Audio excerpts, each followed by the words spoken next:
and welcome to the House of Insanity down here at FNA World. Yeah, brought to you by Raven Brew Coffee. Oh, giggity. Use my promo code on their website, FallenAngel420, for your first purchase of 20% discount.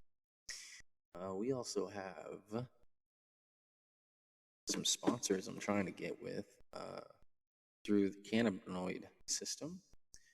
If you are over the age of 21 and you are a cannabinoid user, I will be trying to partner with a couple of brands. There is a dispensary here in town called Altitude that I'm trying to get on par with and reach out to them to help sponsor. There's also some.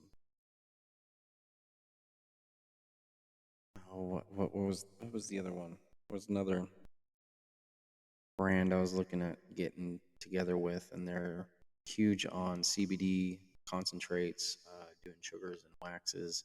I'll have information else soon, but right now we're not sponsored. So, but that is to come here soon. We will be sponsoring some weed products, some 420 stuff, as well as our favorites, with starting with Ravens Coffee and working our way to hopefully Square Enix.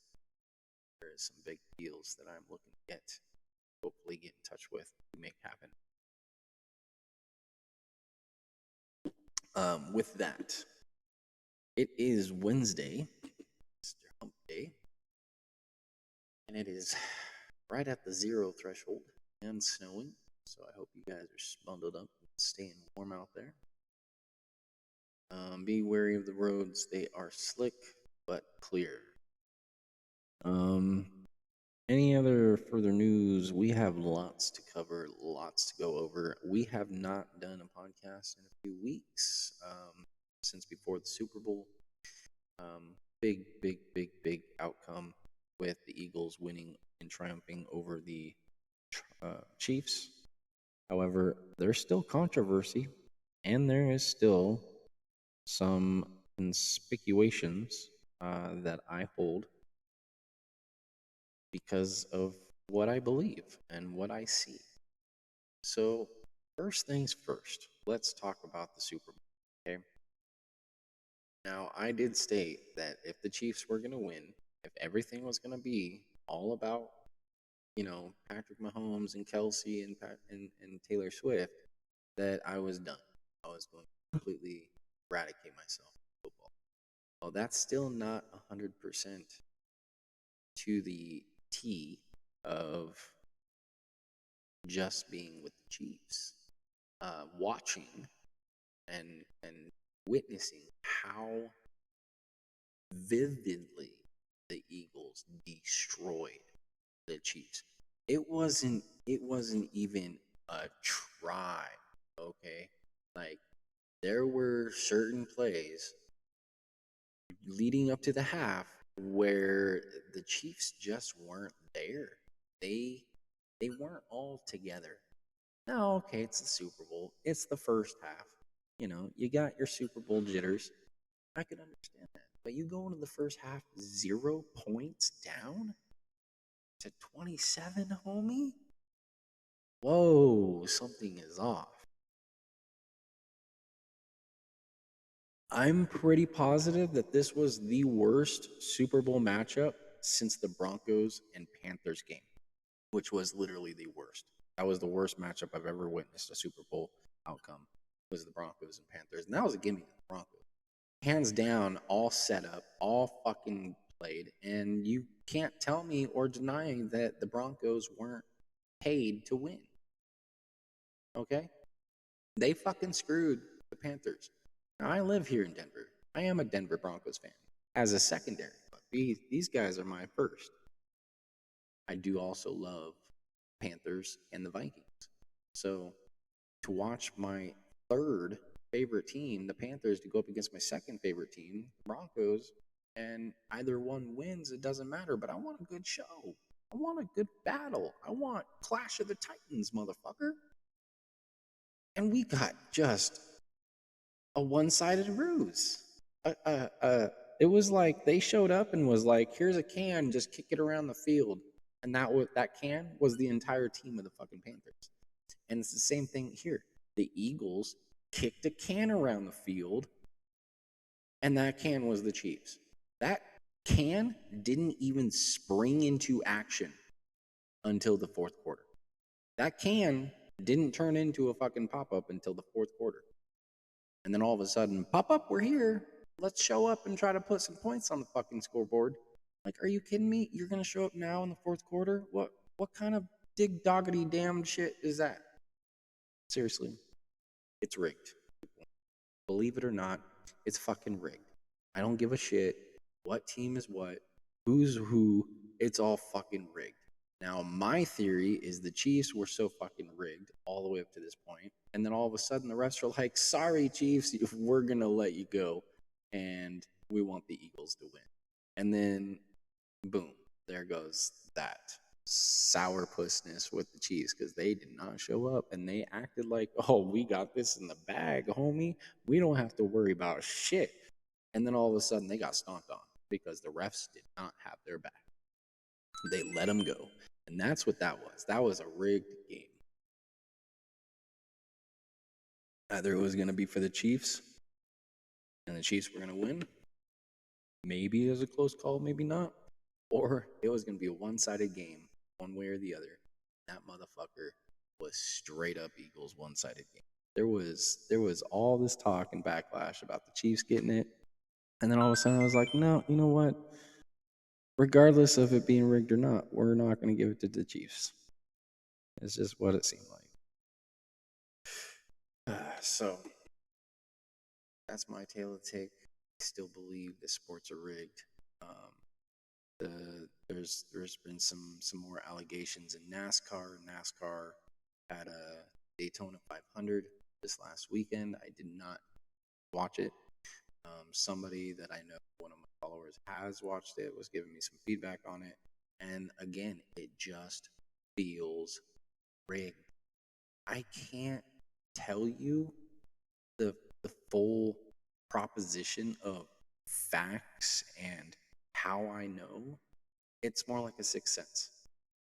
That's all it is. Do I believe in the sixth sense? Yeah, I actually do. I believe in nature and one with all of unity. If you can connect to that path, there is a way to be able to connect yourself to that path. And there is a way to be able to tell by feel over what is being told of facts. You don't know if those facts are actually truly facts or not. You're just told that they're facts. Do you really 100% know that that is factual, or is it just told that that's factual and then posted saying that this is factual when it's really could be possibly not? You know, there's a lot of different things happening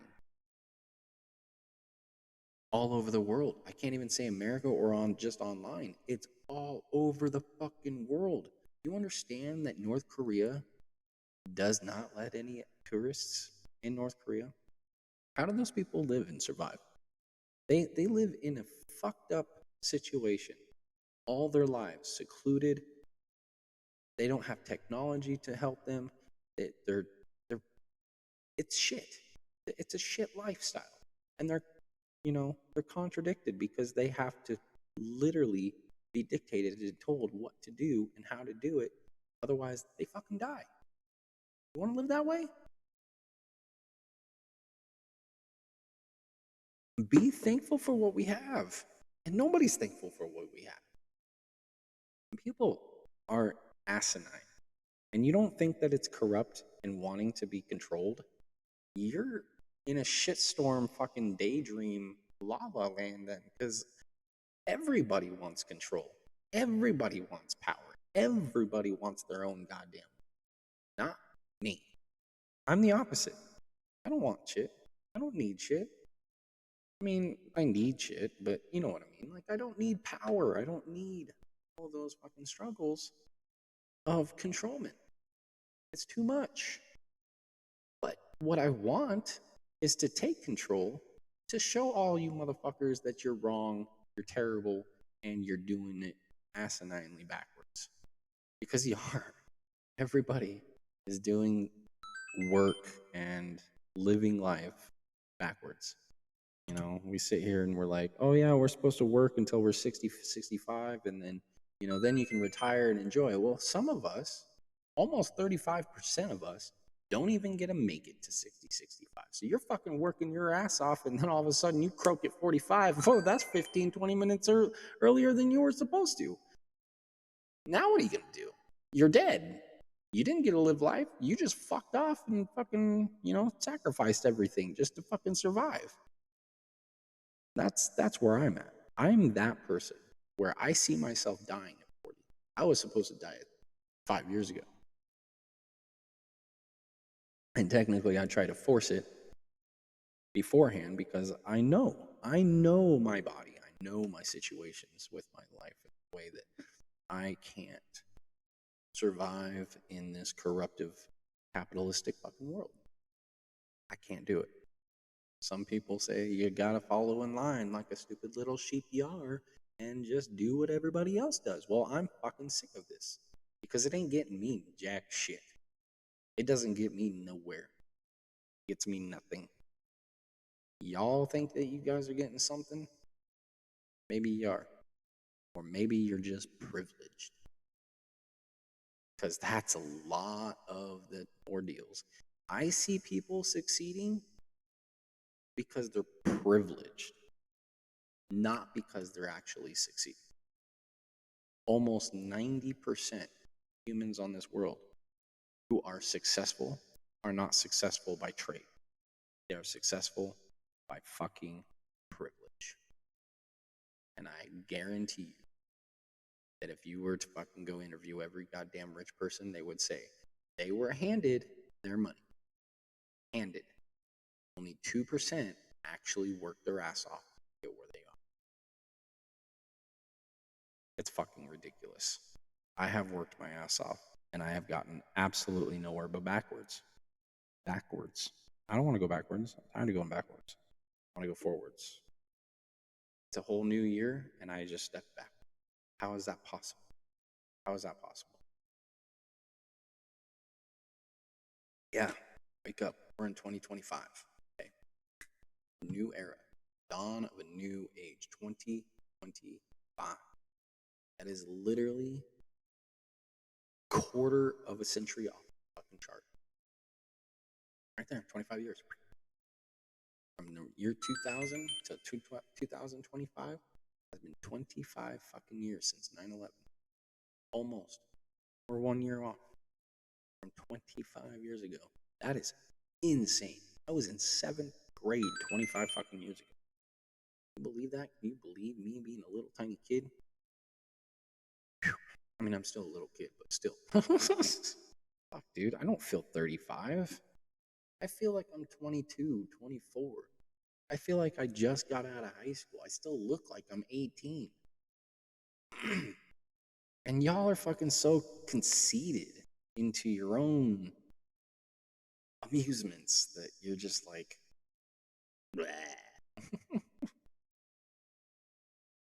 just gotta fight for their stupid power cause. And it's like, dude, what are you fighting? What's out there that's really worth having or desiring besides the necessities, you know? I guess for me, it's my video games, but I still don't. I mean, I would love to spend money on it. I don't because I don't got the money. I take care of myself as best as I can. And I make sure my dog, who is my fur baby, my child, is actually taken care of well better than I. Make sure that she is well taken care of, well managed, more than me. Oh yeah, you're stealing my bed? What's wrong with your bed? You're cute. So it's a doggy dog world. And if you think that it's not, well, then you're living in a fucking dream hoax land because I don't know where we are anymore.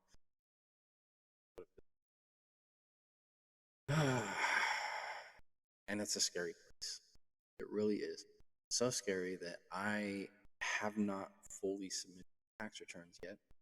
I did get my tax returns. I did file them, entered all the information. But what has stopped me was 3 articles, one of them by CNN, another one by another news article, some American news journalism. They were talking about how our Treasury, our U.S. Treasury, was hacked, and all of our information and all of our tax money was seized. Now, that I've been told by many people who don't pay attention to these news articles that that's a hoax. All right. Well, if that's a hoax, let's get into this. I want to search, actually, dig into this a little bit, which we're going to pull up some articles, pull up some videos today throughout this podcast. Try to get down to the gritty of some of these conspiracy or hoaxes or whatever you want to fucking call them, because honestly, everything on the internet is a fucking lie to me until 100% I see it from multiple sources. I see multiple, things about it and really dig hard deep into facts. And sometimes when I post something that's like, I see it 5 times rolled over and a lot of people are talking about it, all it is, people, okay, I'm serious. This is not me saying full-heartedly fucking believe this 100%. I'm just saying this is what's being talked about. This is what I would like to talk about because it's on my mind. I mean, is that really so hard to get across? Some people take shit so far up their anal cord that they can't come down off their fucking pole that's shoved up their ass. Like, it's a fucking topic to talk about. I don't know what happened to simple debates and discussions, but some people literally come off their fucking gourd about what is posted and what is said because, oh God, it's so fake. You're so full of shit. You have no idea what you're talking about. You don't know what you're reading. Everything else online is false. Really?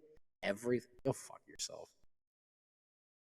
I'm serious. Like, there's some things, yes, you need to be worried. Okay? Everything online is not fucking true.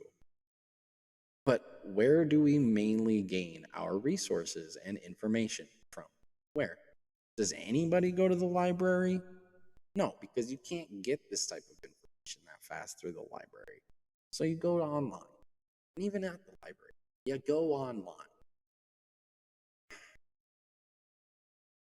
So, let us check some real heavy evidence of what is going on, what to really look out for, what to kind of keep an open mind to, and what it is that really we should be scared about. Because it ain't aliens, okay? If you're fucking scared and paranoid about aliens and reptilians, don't be, because you're fucking stupid. Even if they were here, they've been here all along. You ain't gonna notice anyway, so shut the fuck up. And honestly, I almost think that this whole trend with transphobia or transgenders is a way to hide that kind of information. I'm just saying it's symbolism. I'm seeing symbolism throughout nations, throughout different events. I'm not gonna say history, but events, or throughout certain events that we come up with as humankind. It's not anything set in stone. It's just an idea of what could be if that was a possibility and what I would use it for in my own kind of recognition. Because technically, giving the people the ability to have transgenders, and let's just say, because there are 2 genders, let's just we take these 2 genders, you can only be male or female, right? Now we branch it. Now we have 10 to 12 to 14 to 22 to 300, okay? 300 different genders now, which is not really gender if you really think about it. That's more, what's the word? Race. Wouldn't that be because you're no longer human? Because you're changing yourself from a human to an animal, right? Or to something else, to an alien. I'm just saying, you're unidentifiable. So if you don't want to be labeled as a human, because humans only have two genders, then you can be genderless and become an animal or creature of the night or an alien for all I fucking care, right? That's not gender. Gender is two people being able to have sex and create life. Those are two genders, male and female, because those two genders can bear life and give life, create and uh, incubate. So create and incubate, correct? Do you agree with that? Because that seems more logical here. And it seems more finesse to idealistically say either I'm a human, male or female, I can incubate or create, or I just identify something else, something entirely different. I don't want to be a fucking human. Okay, then. Sayonara. Off you go. Nothing wrong with that. But quit this fucking bullshit with there isn't two genders, because there's fucking two genders, people. And if you fucking change from a male to a female, you can't fucking bear, incubate a child. Correct? Correct. And sometimes maybe you can still incubate.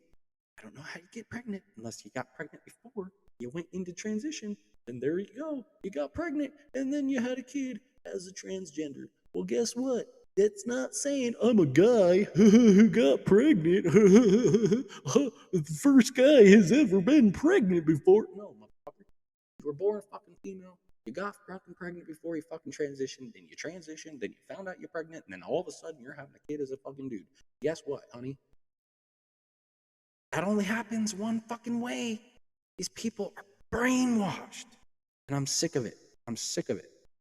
So, if you're gonna fucking get it right, get it fucking right. Or don't get it at all. But quit instigating it towards other fucking people thinking that you know it all because you don't know shit. That's first off. Okay? That's first off. I just had to get that off. And I'm sorry if you feel offended. By all means, feel offended. You want to know why? Because it makes you human. If you're offended, you're human. God, you should be offended. Everything that goes on in this fucking world should fucking offend you in some way or another. Fuck the way the people are right now. They are so fucking batshit crazy. You don't even know what the hell crazy is anymore. You're like, everybody's crazy world. Normal here. Ho ho ho. Oh yeah? That's normal? I mean, shit, nobody's normal. That's the reason why nobody's normal. Golly. Crazy, crazy, crazy. Thinking, thinking, thinking. Why don't y'all fucking sit down and think for a bit before you fucking rationalize and act like crazy hooligans? So,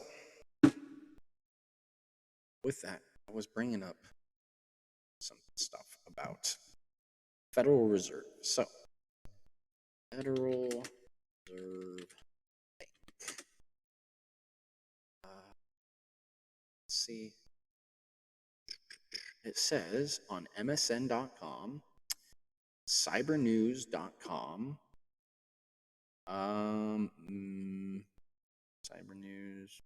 Okay, those are the only two, but they say Federal Reserve breached countless Americans' banking. U.S. Federal Reserve may have been the victim of a hacking scheme, endangering some 33 terabytes, each terabyte being 1,000 gigabytes of American sensitive financial information. That's a lot of fucking data. Do you understand that our data in a fucking document folder is only a megabyte? A megabyte. And this is terabytes. Oh, you know how many games you can fit in 33 terabytes? Holy shit, that's a lot. And we're only up to 33 terabytes, really? How are we not at a xenobyte yet? Which is like 100, isn't it? 100 byte? Gigabyte. Like, gigabyte. Not megabyte. Gigabyte. CSOonline.com did hackers steal 33 terabytes of data? Federal Reserve update on Cyber News. Ransom gang claims to have hacked the Federal Reserve. All of this is what is being talked about. So I was weary about post or submitting your tax return. I mean, I know it's, you have to do that. I don't know why. We have to file our taxes every year and get our tax returns back in order to, we want your taxes back, blah, blah, blah. I don't even know how this fucking shit works. It's stupid. It sounds ridiculous. We file taxes, we pay taxes on everything, and yet we only get like a portion of it back. It doesn't make sense. Let's begin all of it back. You know what I mean? Okay, so it says the Russian linked gang posted the Federal Reserve on its dark leak on Sunday, claiming to have exfiltrated 33 terabytes of data from the independent U.S. government financial institution. If true, okay, this is not 100%. This is still a theory, say questionable doubt. Like this was a post of someone's opinion on what they heard or what they know, but they don't want to release too much. I don't know. It says, if true, the huge for the ransom cartel, who in 2023 were able to victimize such behemoths as the Boeing Company and the UK's Royal Mail, which is obviously we heard about, we know about those two deals. This could be a link between, I'm just saying, listen to some of these ideals of, of these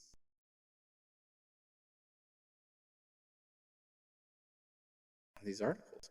Cyber News reached out to the Federal Reserve Board on Monday, but its spokesperson did not comment. I wonder why. Are they hiding shit? Like, the Federal Reserve website is also loading without incident on Monday, including separately run site FRB services, which monitors the status of various functions of the Fed's network. Now, this is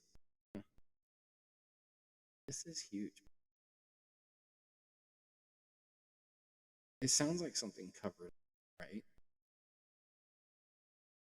That's really here. Let me pull this up. It's really, honestly, it seems like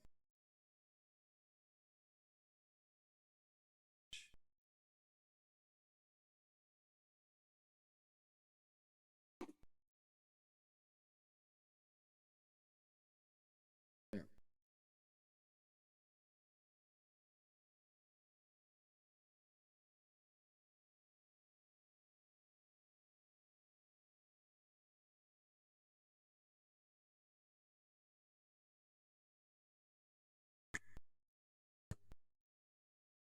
Okay.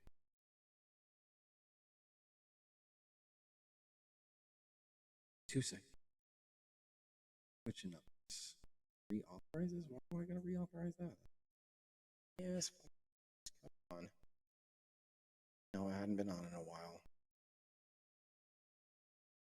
Okay.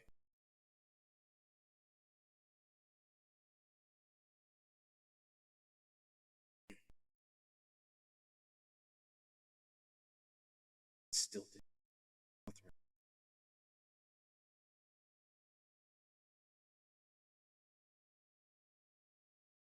Yes, authorize. What are you doing? Christmas. Authorize. What are you doing? You. No. All right. Now.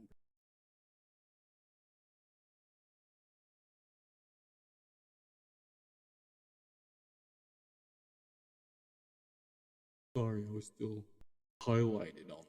Okay. Here we go. Here we go.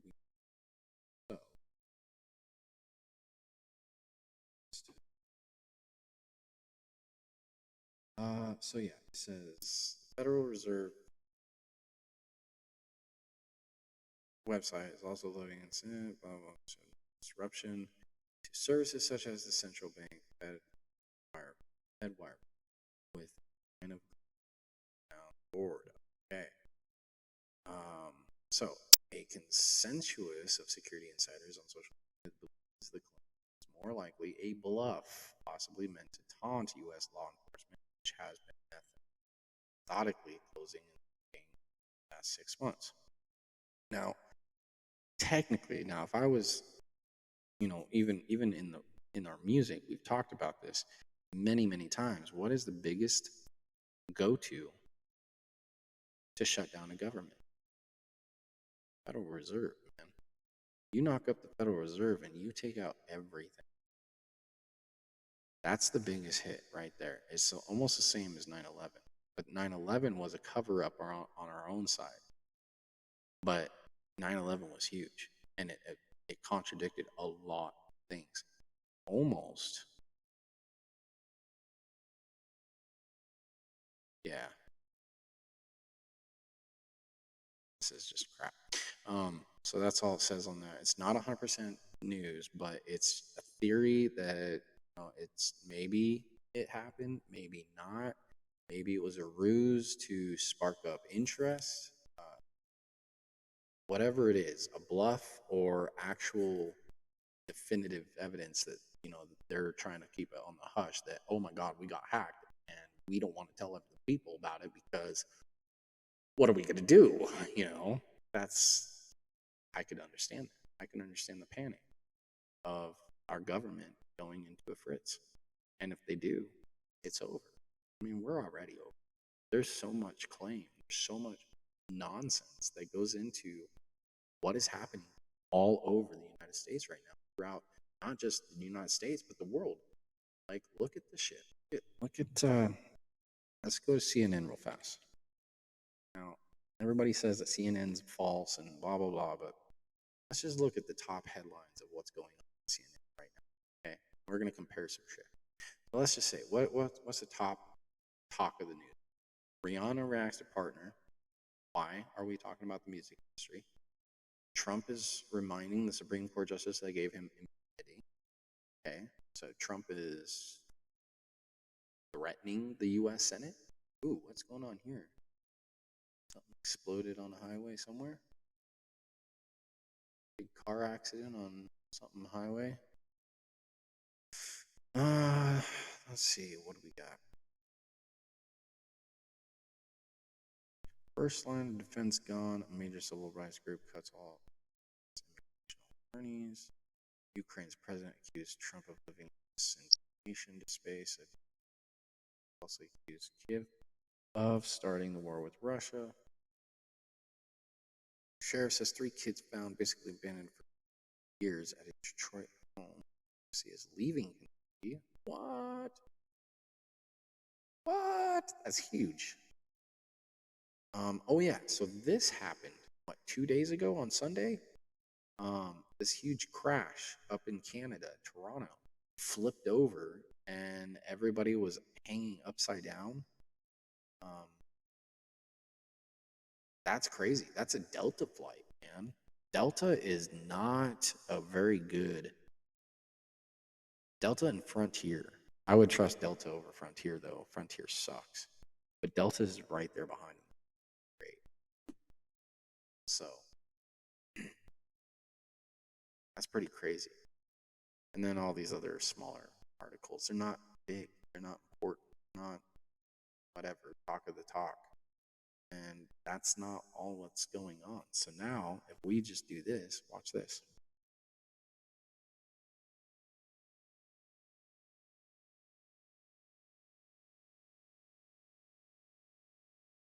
Wow, we are lagging. Why are we lagging so fucking badly? BBC. Let's see what BBC's up to. BBC has. Okay, so again, all this Trump talk. Trump appears to blame Ukraine for starting the war.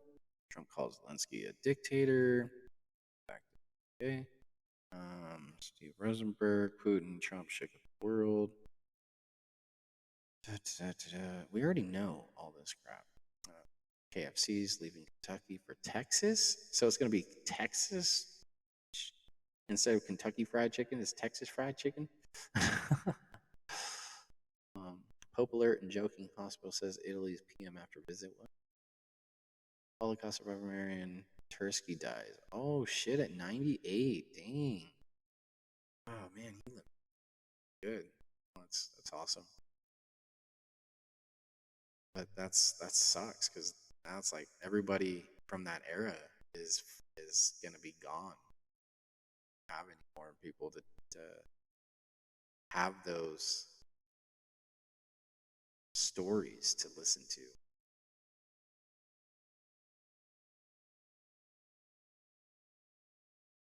Oh yeah, all these whales, 90 whales in Australia. What do you think scared them out of the water? And then also, did you see that there's a first time ever oar eel that was out of the water too on the shore? And I don't remember where that was. That was Australia, if that was somewhere up north.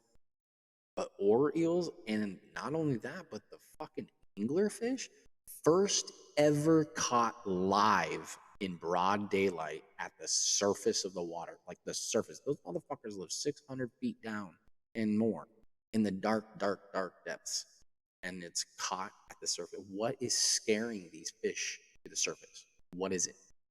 Is it shifts in tectonic plates? Is it another bigger creature?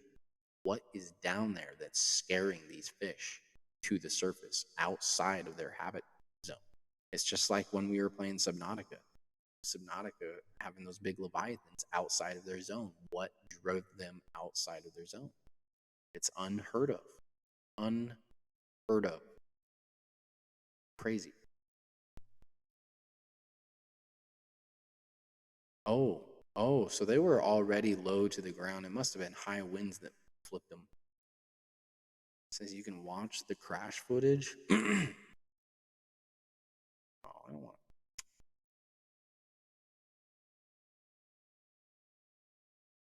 It's quite strong wind, gusts of up to 35 knots, Yeah. lower visibility as well, blowing snow. So couple all that in with the landing, it already makes the whole operation that much more difficult. So there's a lot of energy in the aircraft as it's coming into land. It's got all that forward momentum in terms of its speed. So if it did happen to clip a wing, for example, if that wing became damaged or separated from the aircraft, then you'd end up with quite a lot of the lift being generated by the other wing, which could then potentially flip it. The airplane was banking slightly to the right, which means they are touching.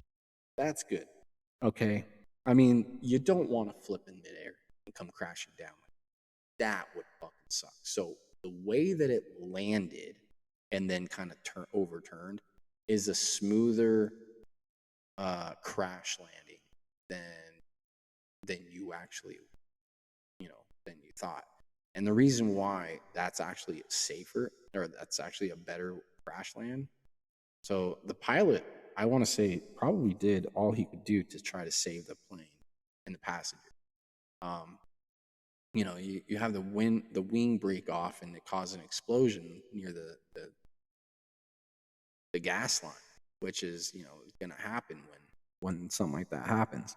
But that is the most safest way that he took in consideration for the passengers, because it could have been way more devastating. That plane could have broken half, killing passengers.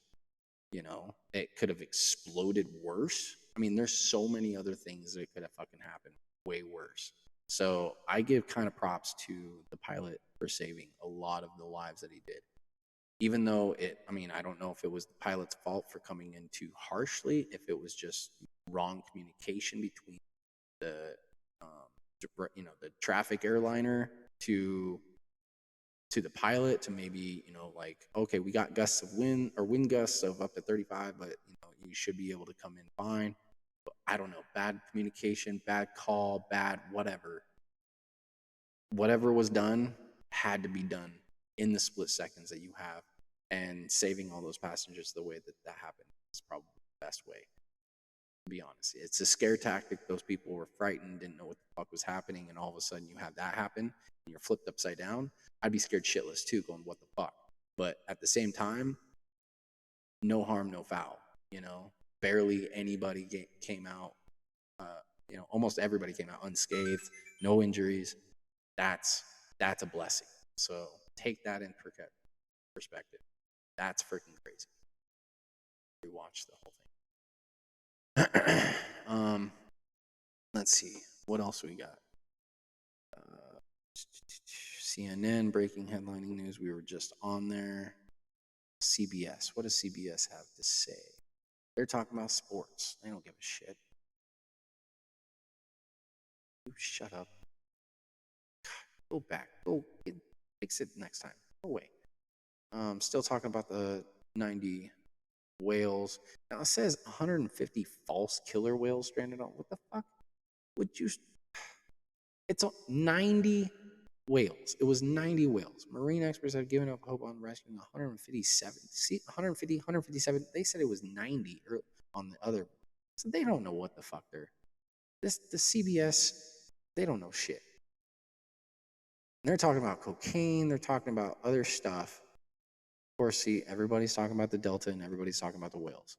Nobody's talking about, and everybody's talking about the Trump, blaming Zelensky.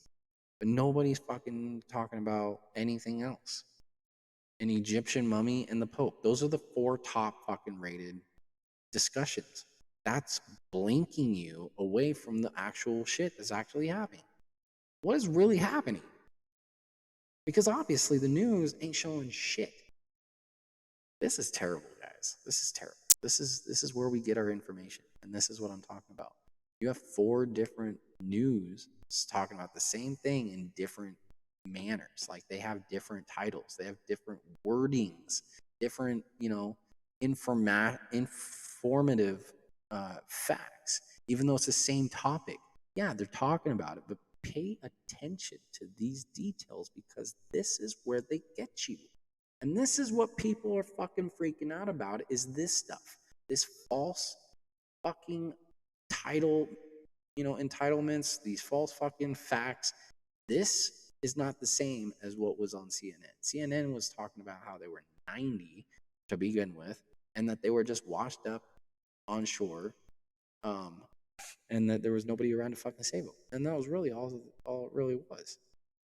It didn't talk about what scared them up on shore. It didn't talk about anything else because nobody fucking knows. They hear something and then one journalism talks to a billion other journalisms and they all branch it into their own little spiel because we can't have the same fucking story written the same exact way. That's plagiarism, guys. Get your facts right. Know who your sources are before understanding. That's why I take sources from multiple, or I take facts from multiple sources and post them to see who you think is in the right. Who do you believe over the others?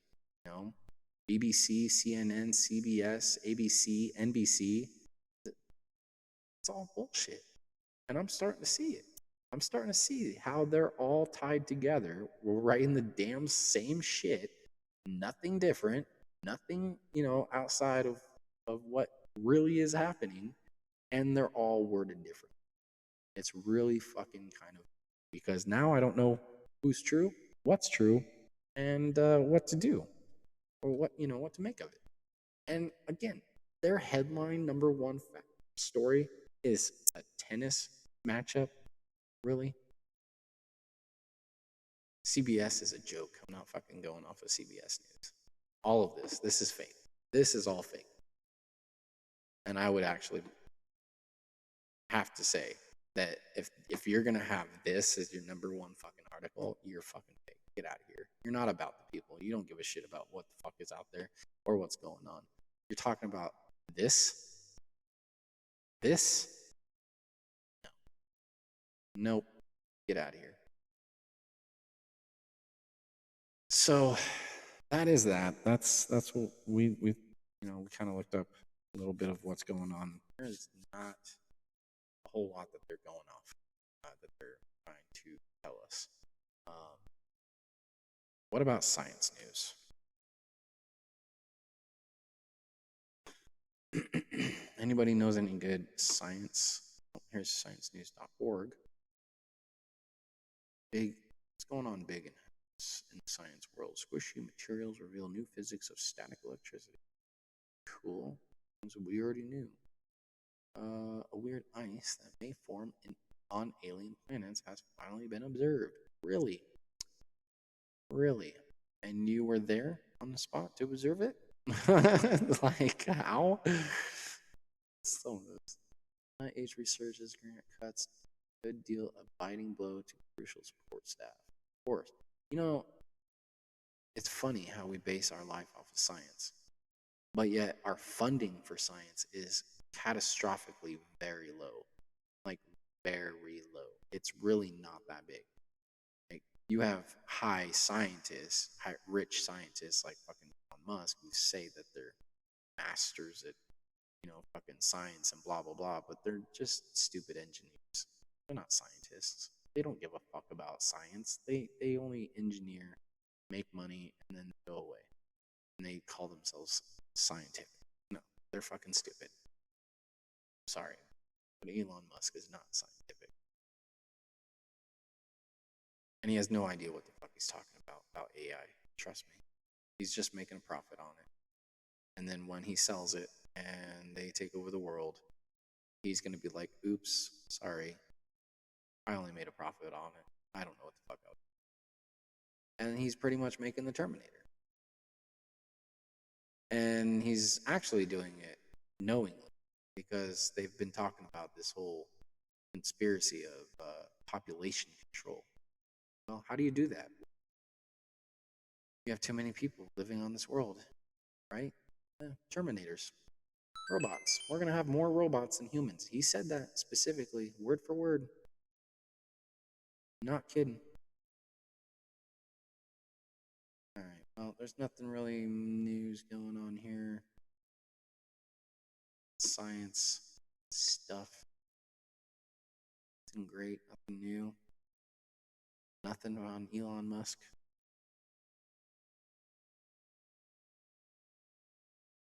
Let's see what Elon's up to.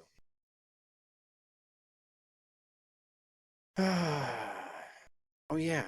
Did you guys see this fucking crazy thing? This is another issue that I wanted to talk about. Elon Musk and his stupid little insignificant child. His arrogant, spoiled ass brat of a child. I can't believe it. I cannot believe it. I just, the way that interview went at the White House is just really cringy. So bad. These are our fucking leaders, people. This is your leader. This is somebody who is fucking rich, high maintenance, and owns some of the highest fucking well-organized corporations in America. And these people act like this. This is what they act like. Little arrogant pricks. And look at him. Look at the way he's just fucking standing there with his arms folded, listening to Trump. Yeah. Mm-hmm. Yeah. Oh, look at this arrogant. I hate it. I'm sorry. You know what? If some of you guys like the guy, love the guy, whatever. You know what? I hate both of them.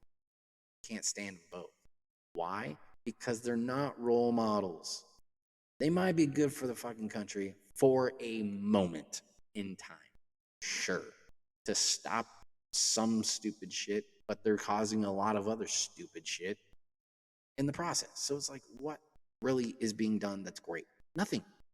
They're talking their mouths off and ruining it behind the shadows. They're complete hypocrites, people. Literally hypocrites. Hypocrite. Okay? He's talking the talk to get you on his side and then completely doing other things off behind. Look at this guy. It's the same thing. We know he does it. I mean, everybody's not afraid of fucking him because he's not running the president. All right, he's not running the country as president. No, this guy is. But this guy bought him. He is paid from this guy. $275 million. Just to fucking fundraise his fucking ego. No, I'm sorry. I can't. I just can't. It's ridiculous. It's ridiculous.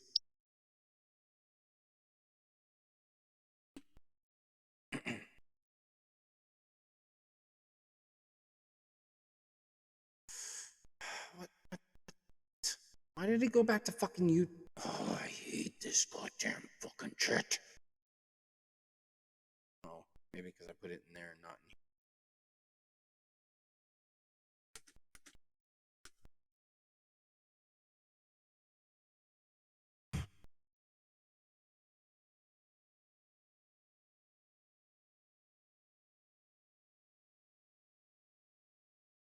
As far as tariffs go, let's continue that conversation with Eamon Javers this morning at the White House with the latest. As Eamon, I'm sure you also saw, the market kind of took some solace in the delayed implementation of some of these.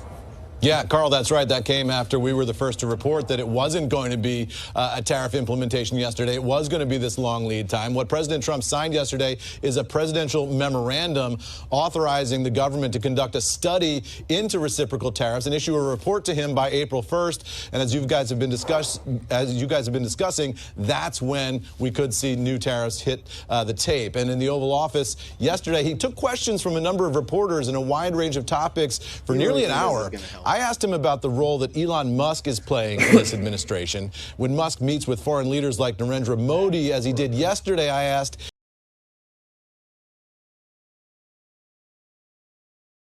meeting. Here's what the president said. They met, and I assume he wants to do business in India.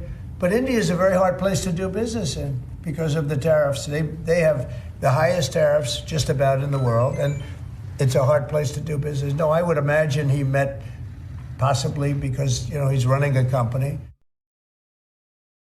Hold on a second. President there say that Elon Musk met with him as the CEO of a company, not as a representative of the U.S. government. That's an issue in terms of Elon Musk's role in this administration. Who does he represent here? The president was also asked about TikTok negotiations and the potential for a deal with China. Here's how he responded on that. We have a lot of people interested in TikTok, and I hope to be able to make a deal. I think it would be good. You know, people have learned it's very popular, and we'll have to probably get approval from China to do it. But we have a lot of people that are interested, and a lot of people, I think China will be interested because it's to their benefit too. So the president expressing some confidence there that Xi Jinping. What exactly would it be their benefit for? And why would they want to give it up? You know, like seriously, TikTok is trash. I don't know why people use TikTok. I mean, I use Instagram, but it's not like I prefer Instagram over Facebook just because of how trash Facebook is, but all of it is social media. All of it is trash. It's ruining your fucking brain. And then you sit there and you're like, oh, I got to follow this. Oh, I got to follow that. And then you find something else you got to follow, and you got to find, you know, find other things you're following. Soon you are so fucking locked up in that thing. You don't know how to put it down because you're constantly in a loop of, oh, what's new? What's this? What's that? What's this? What's that? Ooh, who's new? Can I pry into your fucking world? Like, seriously. I don't know if I like social media too much, to be honest. You need to have barriers. You need to know certain things on how to manifest and govern yourself. Be on social media, because social media could be very dangerous, very dangerous. Will ultimately sell TikTok if the president can line up some buyers here domestically. He also said he'd like to have face-to-face meetings with Xi Jinping and with Vladimir Putin. He told me it's not important to him where that happens in the U.S. or overseas. The important thing to him is direct personal contact with those leaders. So more to come, guys. Back over to you. The other thing people were taking note of, Eamon, back in October, the president was posting on Truth Social on day one, I'll slash prices so fast it'll make their head spin. Of course, yesterday he did acknowledge that you might see some price increases in the short term. Yeah, and that's one thing to watch for as you impose tariffs is what is that going to do for prices across the board. That may be, as you guys were discussing, one reason why they're going a little slowly. One thing I'm told is cooking behind the scenes here is an effort on avian flu. They feel like if they can do something on that front, they might be able to move the needle on egg prices. So we'll watch for an announcement on that.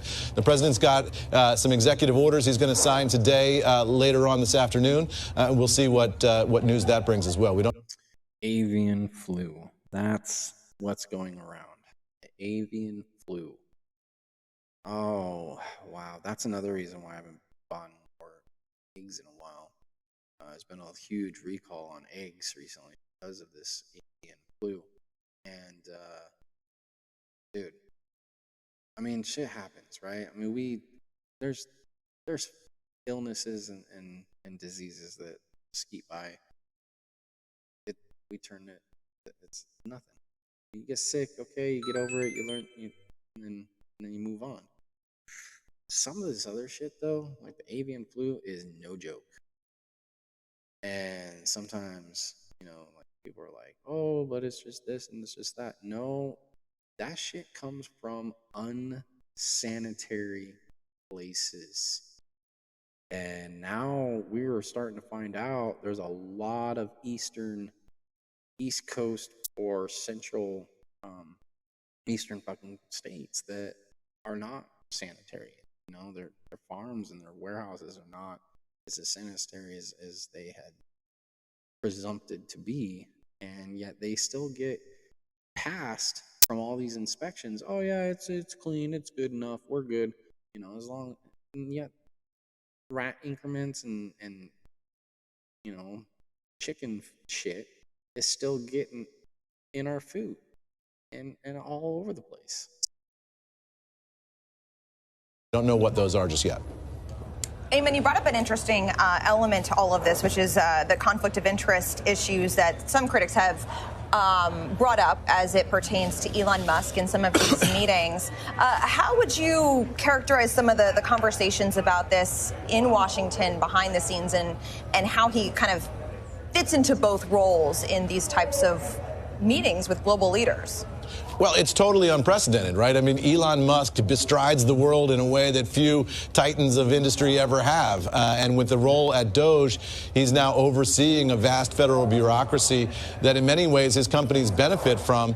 And he's having face-to-face meetings with world leaders in the way that a head of state would. I mean, he had a sit-down with Narendra Modi across the street here at Blair House yesterday, just the two of them to talk, whether that was about Tesla, whether that was about SpaceX, whether that was about Starlink, whether that was about the U.S. government. We don't have a full readout on that conversation, but Elon Musk is a fascinating character because he, in many ways, has his own foreign policy and his own domestic policy and several of the biggest and most important companies in the world and certainly in the country. So this is a figure that, unlike we have ever seen in Washington, or maybe, not to stretch too much, but maybe in American history.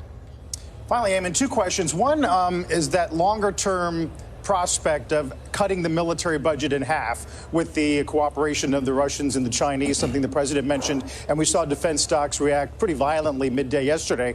That question, and then this notion of, they argued tariffs are not a tax, but a VAT is a tax, like our sales. I mean, the mirrors of various framing when it comes to those kinds of charges. Yeah, I mean, I think on the VAT tax, I mean, what that indicates is that the president is willing to use tariffs in response to things much beyond other countries' tariffs, right? So if there's what he sees as currency manipulation, hold on. I gotta look this up. I gotta know what the fuck this shit is, because a lot of the time I don't even know what the hell this shit is. What are tariffs to begin? What are tariffs? No.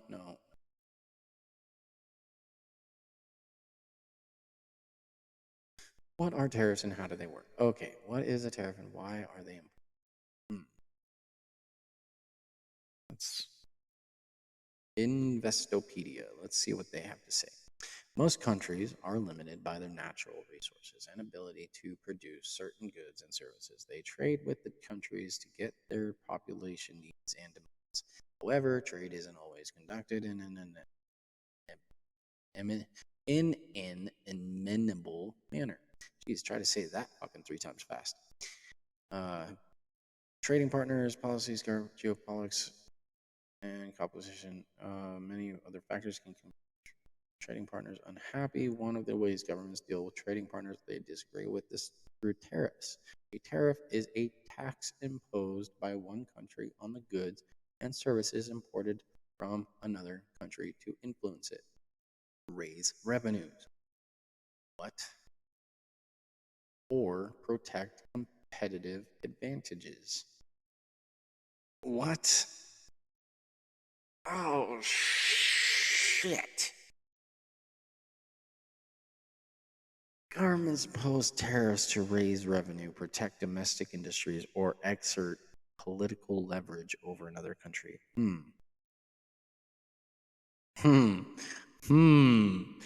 Oh, God. Tariffs often result in an unwanted side effect, such as higher consumer prices. Didn't we just say and hear about prices supposed to be getting cut, dropping, and yet tariffs cause higher consumer prices?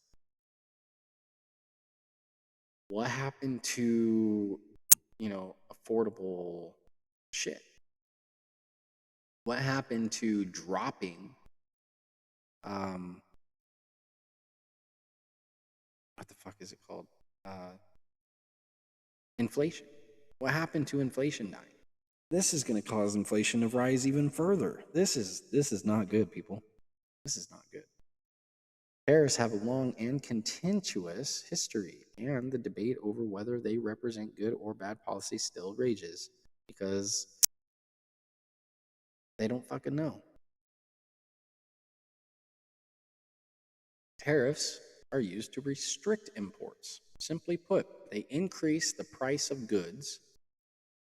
They increase the price of goods and services purchased from another country, making them less attractive to domestic consumers. Key point to understand that is that a tariff affects the exporting country because consumers in the country that imposed the tariff might shy away from imports to the price increase. However, if the consumer still chooses to import a product, then the tariff has essentially raised the cost to the consumer country. How the fuck does that work? Does that even make sense to you? That's not really making sense to me. Motherfuckers. In a way, in a small way, it makes sense. Okay? In a small way. But basically, you're saying that if you're going to fucking sell to me from another country, they have to raise the prices, or I purchase from them, and then when I sell it in my country, I raise the prices. Is that what it is? So I'm getting more rich to sell their stuff? Now, actually, if that's the truth, that would actually make sense. That would make sense. It's my store, my country, and I'm taking your products and exporting them into my country to sell them at a higher price, get you off. I mean, that's,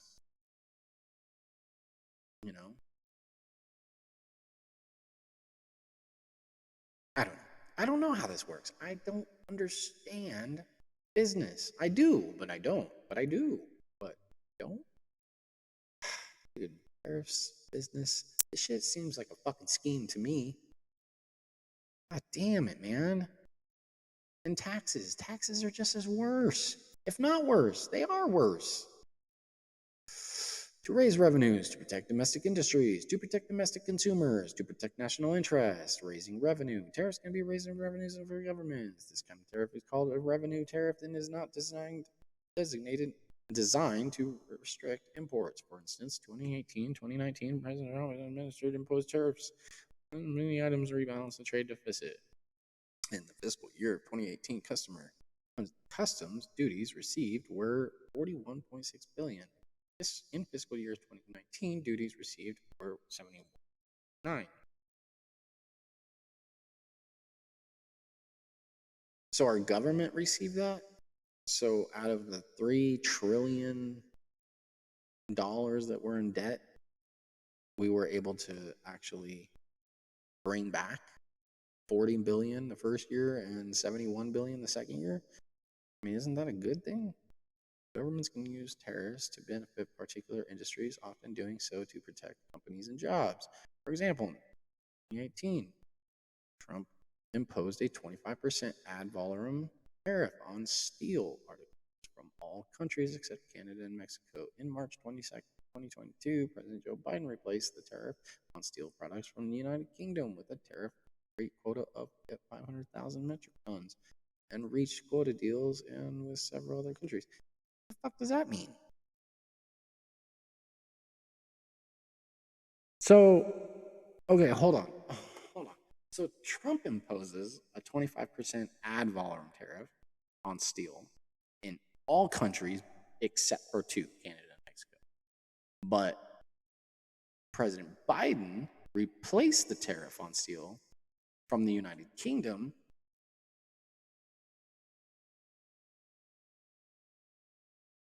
I don't get it.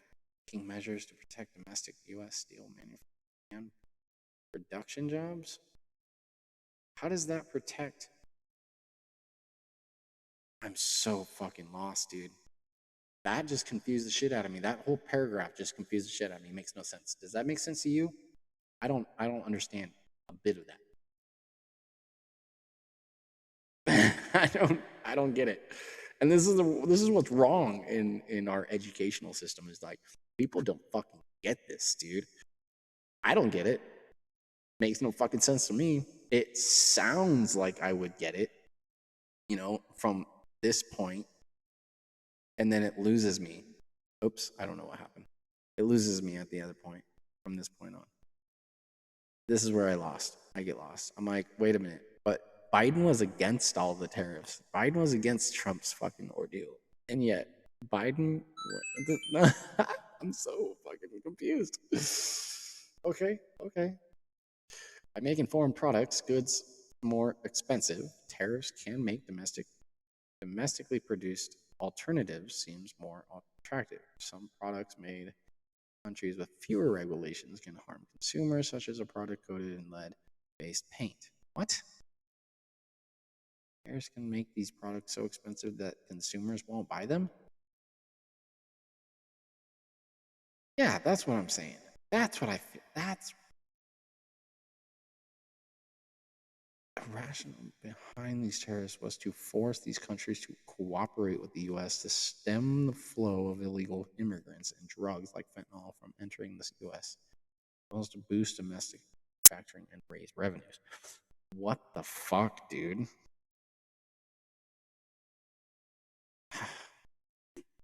I don't know how all this works.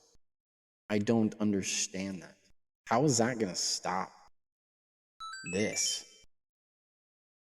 How does tariffs stop that? Also be used as an extension of foreign policy as their imposition on neutral. This is one website saying this. Let's look at a different website. Investopedia says that tariffs. USAFacts.org. What are tariffs and how do they work? Let's look up USAFacts.org. Tariffs, sometimes called duties or customs duties, are taxes on goods that are traded between nations.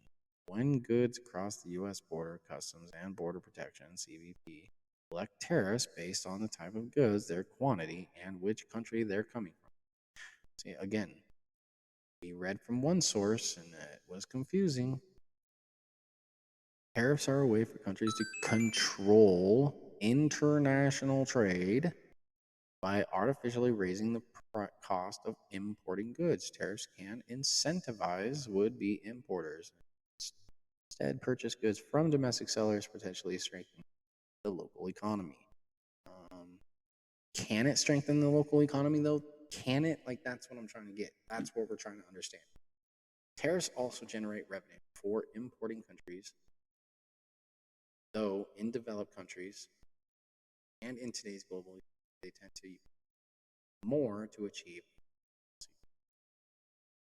Who pays for the tariffs? In a literal sense, companies that are importing goods. International trade partners pay the tariffs to the CBP at the port of days, but as an economic policy, tariffs have implications beyond the exchange border.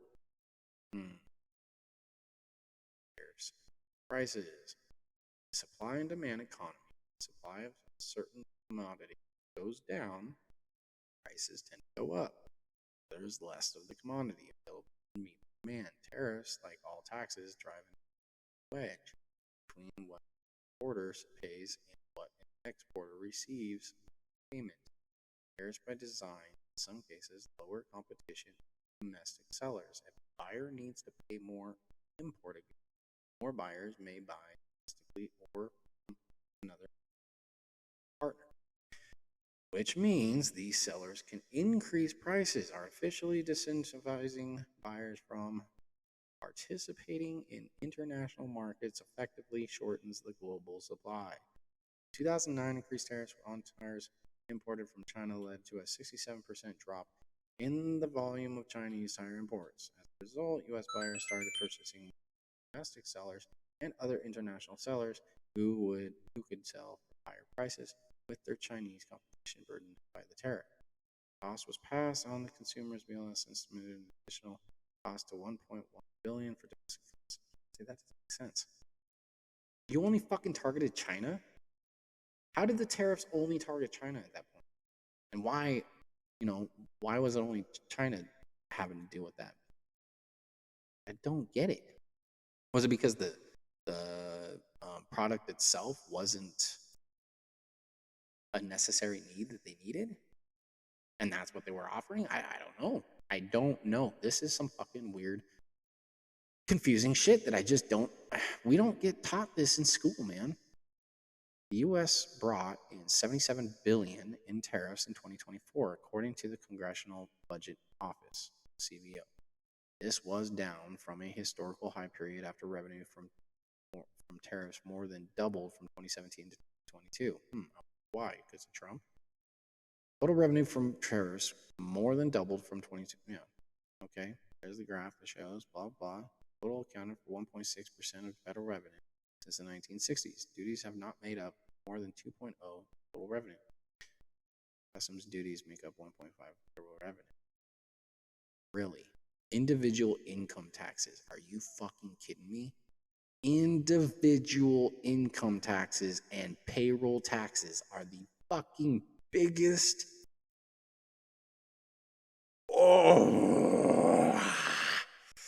That's terrible, people. That's terrible. These two should not be focused from the people. This is from us. It's from us. Excised, no. Corporate taxes revenue, fuck you people. Are you kidding me? This is the chart of how much people are paying, and we get paid that we have to double our taxes? That's fucked up. CBO also calculates duties as a share of total gross domestic product since the 1960s. So we've had it. Oh my God. Oh my God. In October 2024, tariff rate is 3.4%, but it varies broadly based on cost, quantity, and relation between the importing and exporting countries. Tariffs can be issued as a percentage of the total bill of imports or as a fixed cost per unit.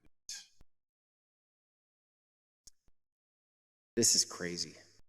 This is fucking crazy. I'm baffled, confused, and kind of disgruntled at how politics, governance, how this all works. And I'm scared that, dude, we're never going to be able to live. We are enslaved for these people. I mean, what the fuck, dude? That right there pisses me the fuck off. That's too much. That's way too much. 2.4 to 1.7, and they're getting paid 1.5 and 0.10. Get the fuck out of here, dude. Get out of here. That's some bullshit. That pisses me off. I don't know if that's just me, but I get a sense that that is not good. And it's not just the fucking tariffs. It's the fact that our taxes are taxing us, the people, way more than fucking countries. And that's where tariffs are going to come in and start making it better. But at the same time, dude, we're fucking being taxed ourselves worse. And it's not cool. We're the people who make this country run, and we're being fucked in the ass every single day. And everybody just, bats an eye and says, okay, time to go back to work getting fucked anally again. Because that's what it feels like. It's always been like that. It's always felt like that. Like, we go to work, we fucking bust our ass, we work day in and day out, 365 days a fucking year sometimes, So other people, they work fucking 300 days a year. They get their 65 days off. And what? For what? For what? Absolutely fucking nothing. No, I'm not happy. I'm not happy. This is terrible. This needs to change. This needs to change. This is absolutely asinine. Just like this. And we're going to be signing a very important this is asinine right here. Deal today. It's Doge, and I'm going to ask Elon to tell you a little bit about it and some of the things that we found, which are shocking.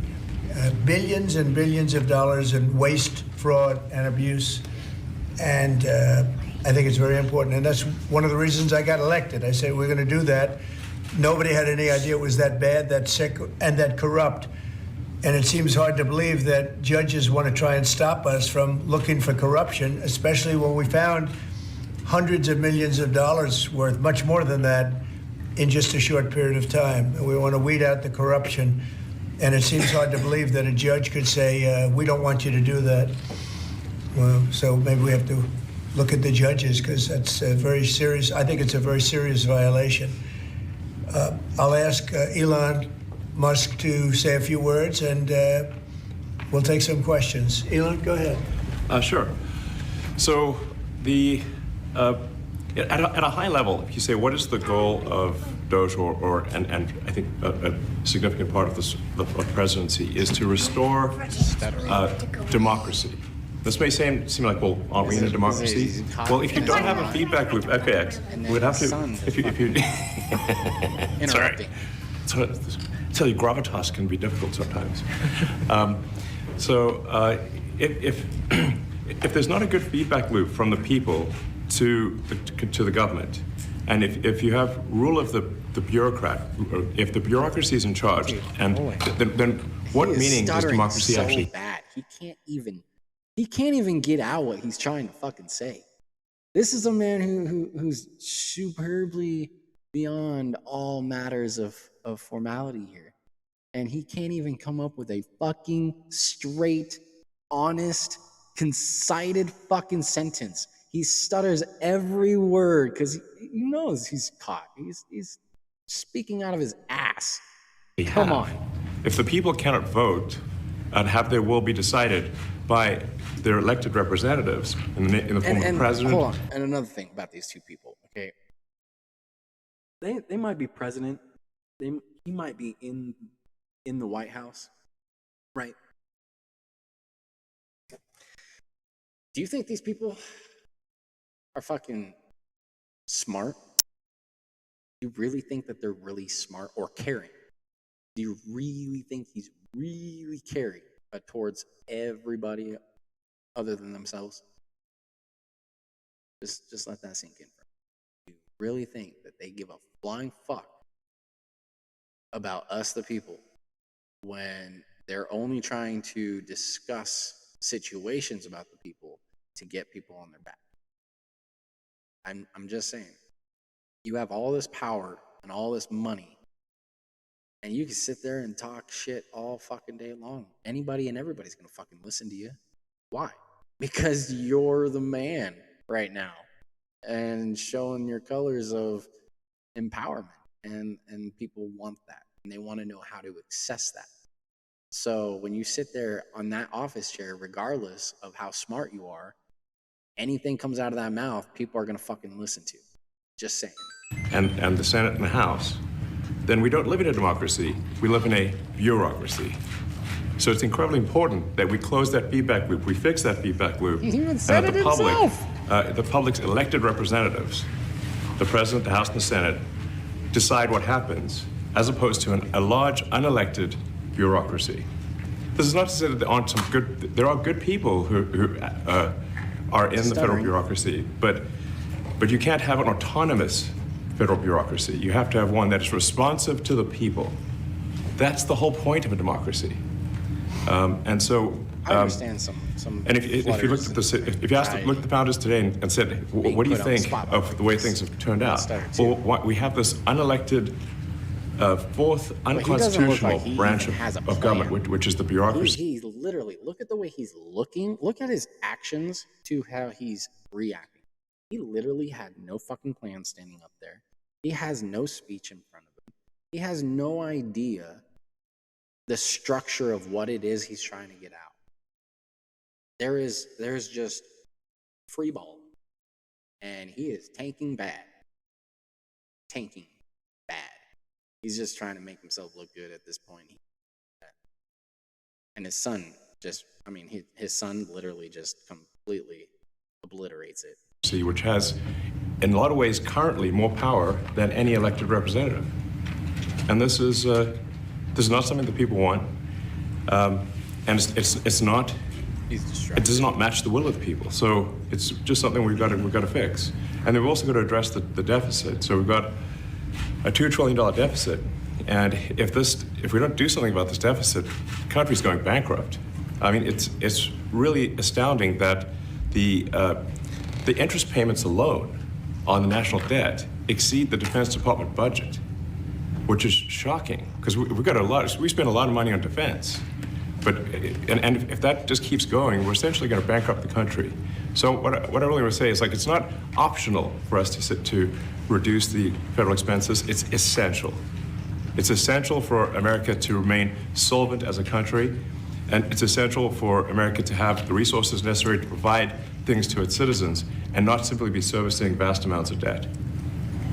And also, could you mention some of the things that your team has found, some of the crazy numbers, including the woman that walked away with about 30 million, right, etc.? Well, we do find it sort of rather odd that there are quite a few people in the bureaucracy who have ostensibly a salary of a few $100,000, but somehow manage to accrue tens of millions of dollars in net worth while they are in that position, which is, what happened at USAID. We're just curious as to where it came from. Maybe they're very good at investing, in which case we should take their investment advice, perhaps.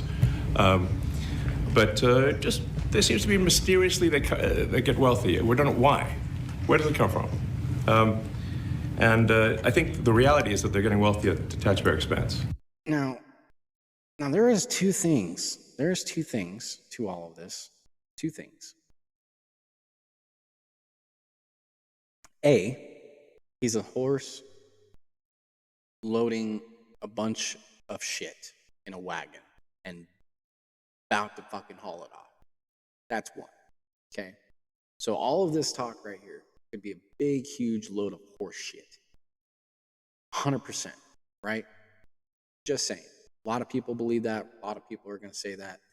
And by looking at this and listening to their belief and their so-called evidence and their so-called plan, it sounds like a whole fucking trail of horseshit. I'm sorry, but the way that they fucking promote it, the way that they describe it, the way that they go into the ordeal of things, it sounds like bullshit. It sounds terrible. It really does. They set themselves up for failure, 100%. Always. Now, Trump has always looked like that. Trump has always done that to himself. He doesn't give out fucking informative things. He doesn't tell you how he's going to do shit. But then there's this other side of things, which we're going to get into, that I'm going to say is pure fucking genius. And I absolutely hate him for it, because it is absolutely fucking genius. Now get this, okay? Just blank everything out. Think for a second. Just put yourself in a position where you are president. You now have to control every aspect of your people's lives, of how they go about their business, how they pay their taxes, how they fucking, live comfortably. and securely with an education that's going to teach them, you know, what they need to know, and put yourself in a position to where all of that is over here on the left, but yet you have something hidden over here on the right. It's a hidden feature. You can't, you know, it's a wall. It's on the other side of that wall. You don't know what's on that other side of that wall, but they're there. Okay? Now picture this. Everything that you say, they're going to fucking judge you. They're going to take you away. They're going to fucking fight you. They're going to put it on the people to fight you. Okay? Take that for instance. Now flip it and put it in Trump's office. Trump's a fucking genius. 100%, one thing that I wanted from him was this: showing corruption, proving corruption, telling you that he's just as corrupt as all of them. I mean, that's the genius part. That's the genius part. This motherfucker is literally blatantly telling you into your faces everywhere in America right now, saying that the power is corrupt. Judges are corrupt. The government is corrupt. And here I am sitting in the big high chair. I'm also corrupt. Like, come on, dude. You're all fucking scammers. You all have been caught now. The people see it. The people believe it. The people are opening their eyes to the extravaganza that revolves all around it. That means everybody. It doesn't matter if you're blue. It doesn't matter if you're red. It doesn't matter if you're rich. It doesn't matter if you're a fucking artist or a goddamn monkey. For all I care. This was the biggest threat that needed to be shown. Is the fact that we are in a world of corruption. Plain and simple. We have been in a world of corruption since the dawn of man. It's been known throughout history. And yet people still don't fucking believe it. Oh no, that can't be happening. Oh no, you know how much money would have to go into that? Yeah, we're fucking trillions of dollars in debt for it. Like, there's so much shit. So much shit. And it just blows my mind that they're literally coming out of the works to prove to you that there is corruption. And yet they are literally in the shadows, corrupting it all the same. They're just as guilty. They're doing different things to blow out the corruption, but they're still being corrupt themselves. It's like you can't fight fire with ice, because it's a double negative. You have to fight fire with water. It's the only way it puts it out. You can't use just, ice. Ice isn't going to freeze flame. Flame still lives forever. You can freeze around it, but that fire is still going to burn. Just saying. In order to put it out, you got to throw water on it, right? Or snuff it out with dirt. I'm just saying. That's the honest truth of it. So, we're looking at, than that one. If you look at, say Treasury, for example, basic controls that should be in place, that are in place in any company, such as making sure that any given payment has a payment categorization code, that there is a comment field that describes the payment, and that if a payment is on the do not pay list, that you don't actually pay it. None of those things are true currently. So the reason that departments can't pass audits is because the payments don't have a categorization code. It's like just a massive number of blank checks just flying out the building. Now that's another thing. Now, all these codes and all these trail marks, isn't that the same as controlling everything? Micromanaging every aspect that you pay, every aspect of, that's kind of the same situation that they are trying to turn in. They're telling you that this stuff is corrupt and that we're going to change into this dictator way of watching your balances now. That's another thing. Okay, so don't let this dictate you into, oh, hey, they're saying that the government is corrupt, and yeah, they're so right, and they're so, I'm so for it, and I love it that they're showing that the corruption, but they're fucking changing that, and they're gonna get rid of freedom. You understand that? You're gonna have chipping plants. You're gonna fucking. You think you're micromanaged now? You're really gonna be micromanaged after these two are fucking done. So I mean, corruption and corruption.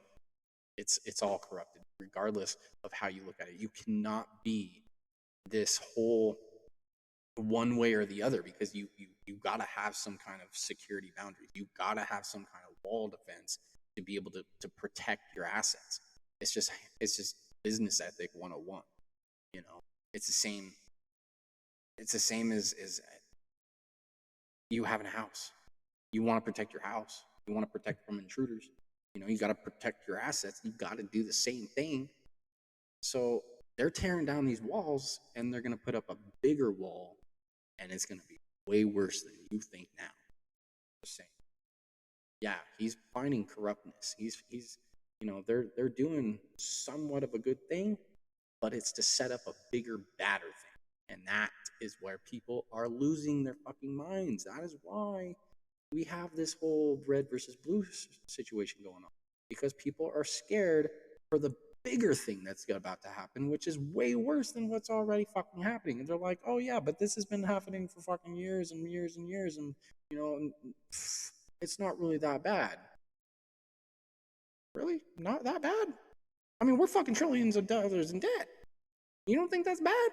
We could go to fucking war because of that. You don't think that's bad? But then you sit here and you fucking expunge it, and then you change it, and then you make it 10 times worse, where we're all imprisoned, and now it's way worse than you think. Just think about these things, man. It's not just one-way mirror. It's a two fucking way mirror. Always at constant. Okay? It's scary. This is a scary era to live in. I'm not joking. This is not a fun time to be in. So you can't reconcile blank checks. You've got comment fields that are also blank, so you don't know why the payment was made. And then we've got this truly absurd, a do not pay list, which can take up to a year for an organization to get on a do not pay list. And this, we're talking about terrorist organizations, we're talking about known fraudsters, known aspects of waste, known things that do not match any congressional appropriation, can take up to a year to get on the list. And even once on the list is not used. It's mind-blowing. So what we're talking about here, we're really just talking about adding common sense controls that should be present, that haven't been present. So you say, like, well, how could such a thing arise? That seems crazy. When you understand that really everything is geared towards complaint minimization, so then you understand the motivations. So if people receive money, they don't complain, obviously. But if people don't receive money, they do complain. And the fraudsters complain the loudest and the fastest. So then when you understand that, then it makes sense. Oh, that's why everything they approve all the payments at Treasury. Because if you approve all the payments, you don't get complaints. But now we're saying that, no, actually, we are going to complain. If money is spent badly, if your taxpayer dollars are not spent in a sensible and frugal manner, then that's not okay. Your tax dollars need to be spent wisely on things that matter to the people. I mean, these things, it's just common sense. It's not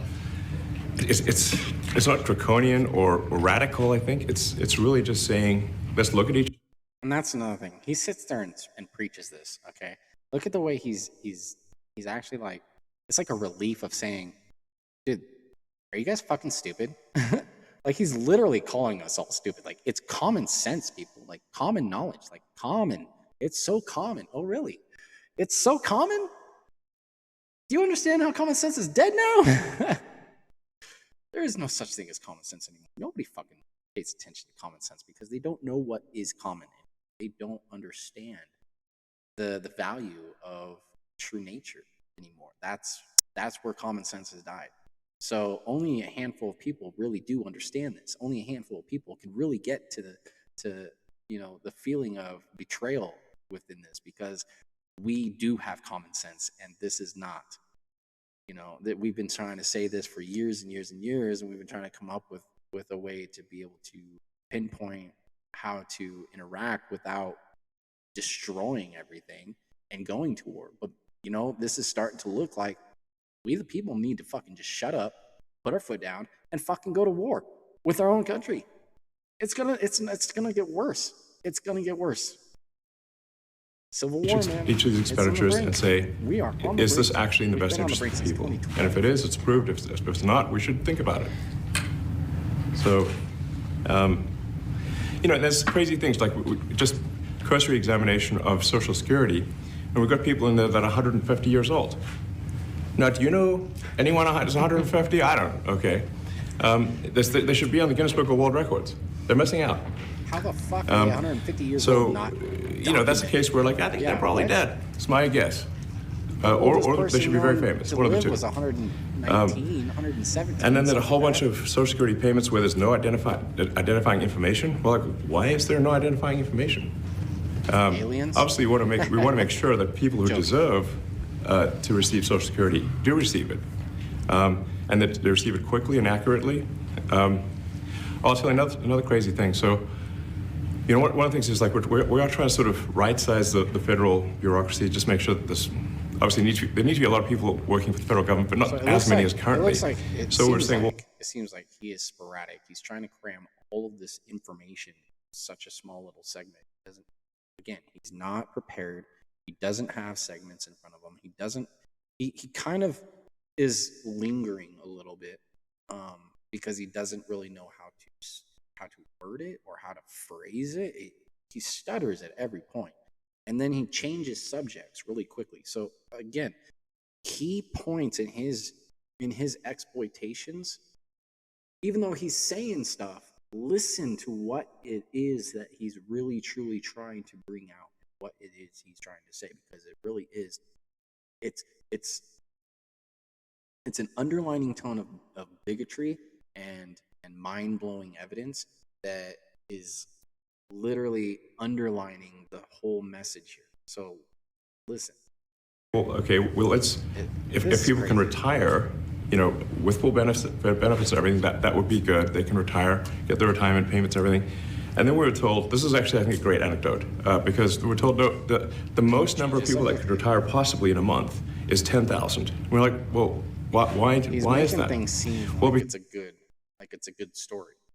And then changing his tone about it to make you on his side. Listen, because all the retirement paperwork is manual on paper. It's manually calculated, then written down on a piece of paper. Then it goes down a mine. And what do you mean a mine? There's a limestone mine where we store all the retirement paperwork. And you look at a picture of this mine. We'll post some pictures afterwards. And this mine looks like something out of the 50s because it was started in 1955. So it looks like it's like a time warp. And then the speed, the limiting factor is the speed at which the mine shaft elevator can move determines how many people can retire from the federal government. And the elevator breaks down sometimes, and then nobody can retire. Doesn't that sound crazy? There's like 1,000 people that work on this. So I think if we can take those people and say, you know what, instead of working in a mine shaft and carrying manila envelopes to, boxes in a mine shaft, you could do practically anything else, and you would add to the goods and services of the United States in a more useful way. So. Okay. I don't know if I caught that. I don't know if this is even making sense anymore. He's so all over the place that it's really hard to pinpoint what it is he's really even trying to say, to point what he's trying to release and to unveil, to uncover. But at the same time, he sounds like a fucking sporadic wombat that you don't even know what the fuck he's saying. Is what he's saying true? Is it just nonsense? Again, you can't go off of anything they're saying because they don't say anything and they don't have true fucking evidence to back up what they're fucking claiming. And even if they did, they're not doing anything about it. I don't know. Anyway, so I think, that's an example. Like at a high level, if you say, like, how do we increase prosperity? Is we get people to shift from roles that are low to negative productivity to high productivity roles. And so you increase the total output of goods and services, which means that there's a higher standard of living available for everyone. That's the actual goal. To say what you Everyone's very want quiet, to hear, by the way. but not really. Are people normally this quiet? Your detractors, Mr. Musk. I have to what? Including a lot of Democrats. I have detractors? You do, sir. I don't believe it. Say that you're orchestrating a hostile takeover of government and doing it in a non-transparent way. What's your response to that criticism? Well, first of all, you couldn't ask for a stronger mandate from the public. The public voted. We have a majority of the public voting for President Trump. We won the House. We won the Senate. The people voted for major government reform. There should be no doubt about that. That was on the campaign. The president spoke about that at every rally. The people voted for major government reform, and that's what the people are going to get. They're going to get what they voted for. And a lot of times, people that don't get what they voted for. What is the government reform? What is their plan to overthrow everybody in the Senate? What instigates afterwards? Because they still, again, have never talked about their actual plan. They just say that they're going to do it. But then when they do it and it happens and it changes into the worse, then what? Then we're all going to be fucked. And we're all going to be fucking guilty. And every single American who voted is going to be the person to look at. I didn't vote. I would have. And I've been talking about it. I've been talking about voting for Trump because I didn't want to go for Kamala. I don't want to go for either. And we shouldn't have been able to vote for either. And there needs to be a third fucking option. Because this is really ridiculous. This is... Again, you have Hitler and fucking Napoleon. Why would you fucking vote for either Hitler or Napoleon? Who, why, what, when, where, why, how hard? How hard is that? Stupid. Politics is stupid, dude. I mean, it's supposed to be there to help us, the people, and it's not fucking helping us. It's helping them. And this is ridiculous. This is just stupid, asinine, idiotic. We are literally in the makings of idiocracy just before we lose our speech impediment, our educational purposes, and our fucking desires for natural resources. That's what the brink of it is. We're at the brink of letting these so-called hooligans be like, okay, they're in presidency. It is now time to just let the fucking gates fly open and say fuck it all. And there you go. You're gonna have idiocracy. It's here. It's already in the making. I don't know what to say. I don't know what to make of it. It's pretty crazy. Just hearing both sides of the story. Watching things play out. That's the scariest thing. Okay, they could sit there in the chair talking their mouths off all they want, but what's real is what's being. And watching the checkerboard on live TV being skipped around, and we all look like fools. That's what's being shown. But in this presidency, they are going to get what they voted for, and that's what democracy is all about. Mr. Musk, the White House says that you will identify and excuse yourself from any conflicts of interest that you may have. Does that mean that you are, in effect, policing yourself? What are the checks and balances that are in place to ensure that there is accountability and transparency? Well, we actually are trying to be as transparent as possible. In fact, we post our actions to the Doge handle on X and to the Doge website. So all of our actions are maximally transparent. In fact, I don't think there's been, I don't know of a case where an organization has been more transparent than the Doge organization.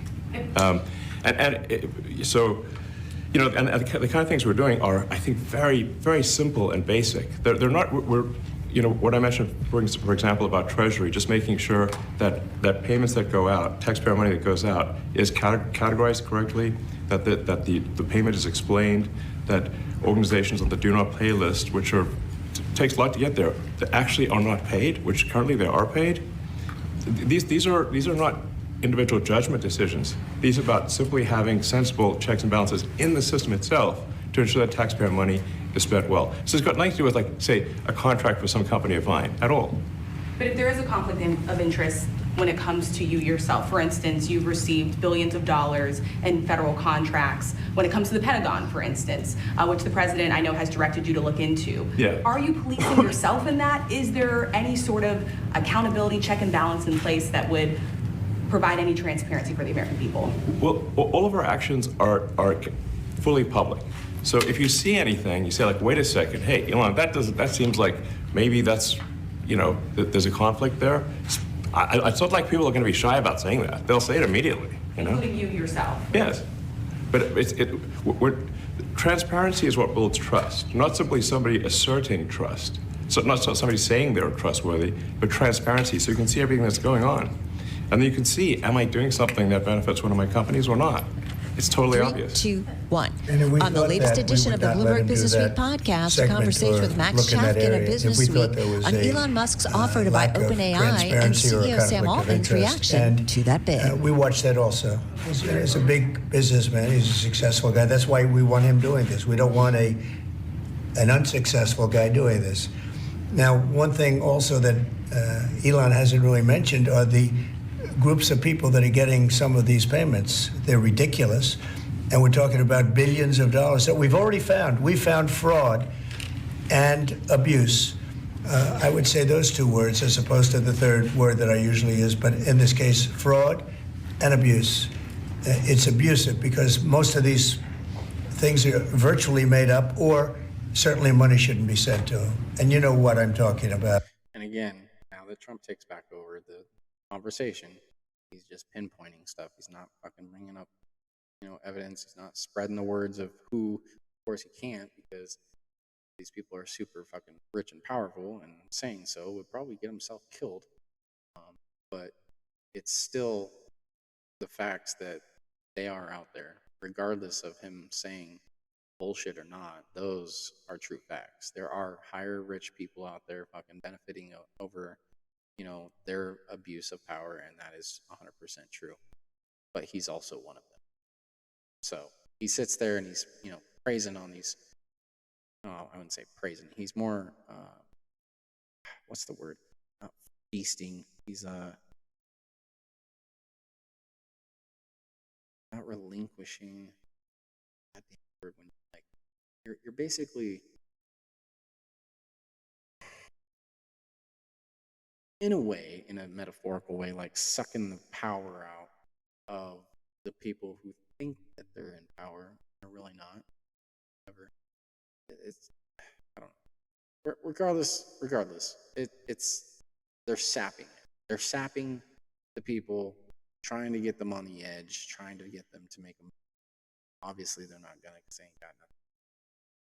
There's nothing that's gonna show the light till certain.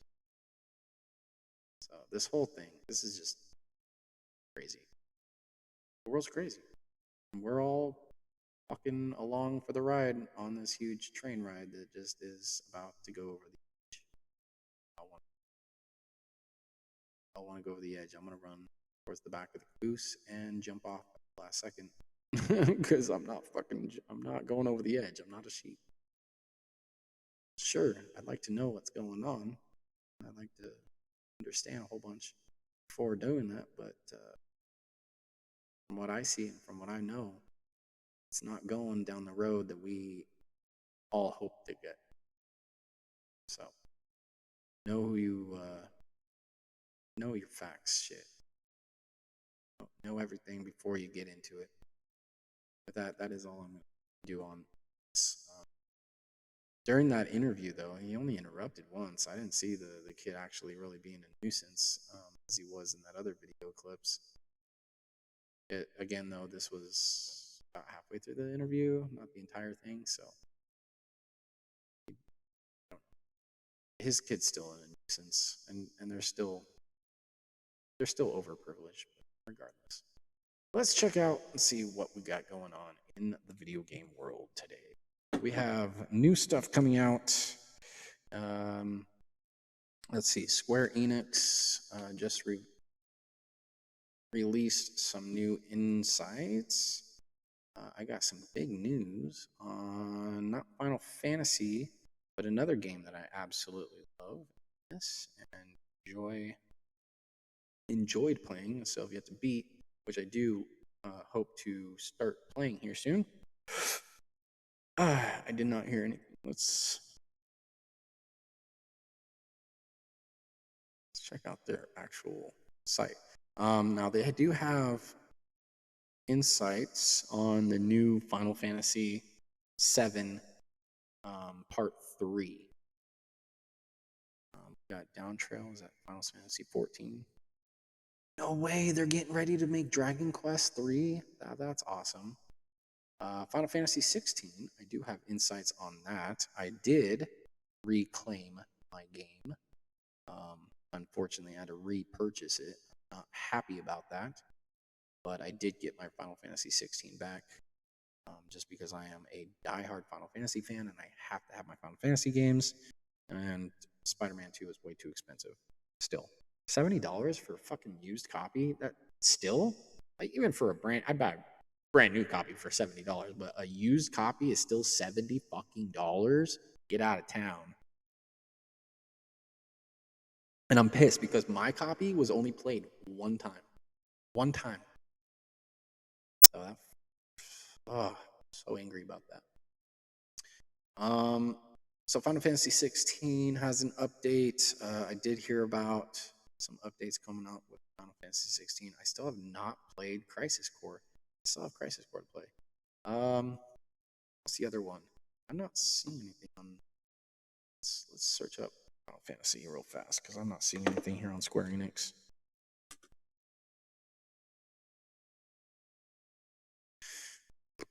There we go. Final Fantasy Remake Part 3.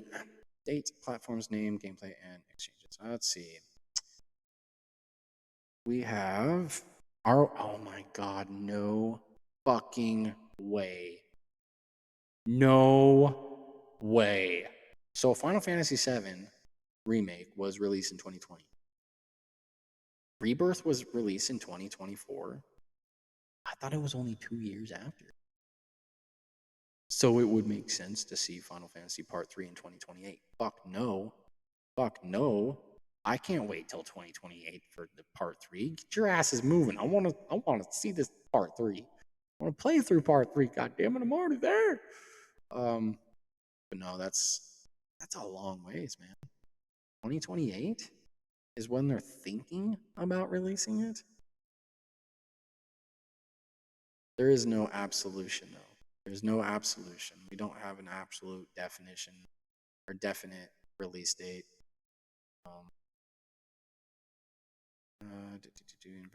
Streams and a YouTube stream August 2024 is confirmed that both Sid and Vincent will be playable in Part 3. They fucking better be. Rebirth. Snowboarding will be included. That's cool because it's part of the game.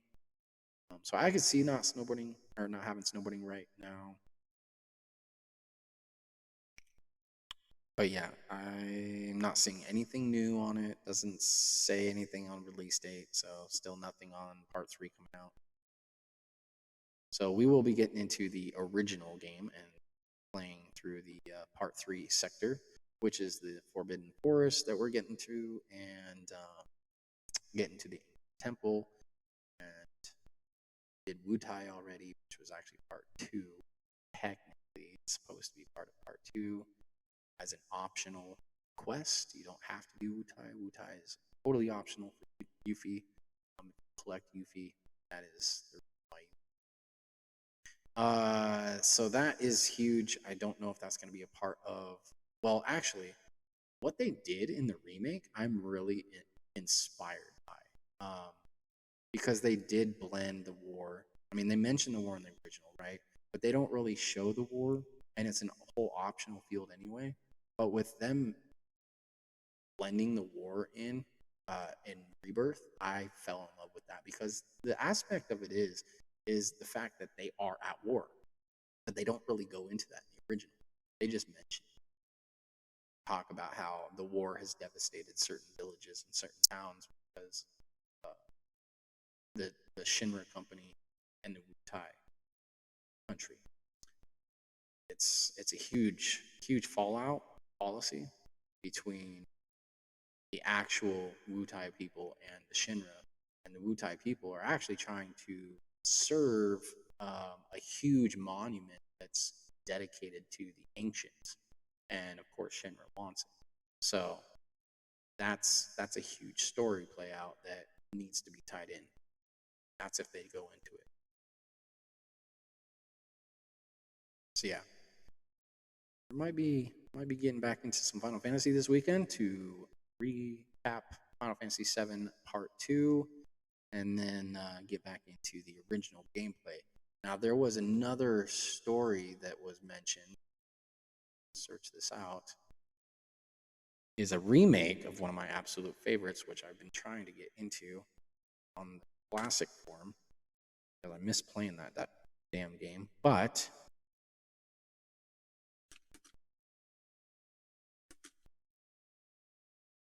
Legend of Dragoon is looking for a remake. Oh shit!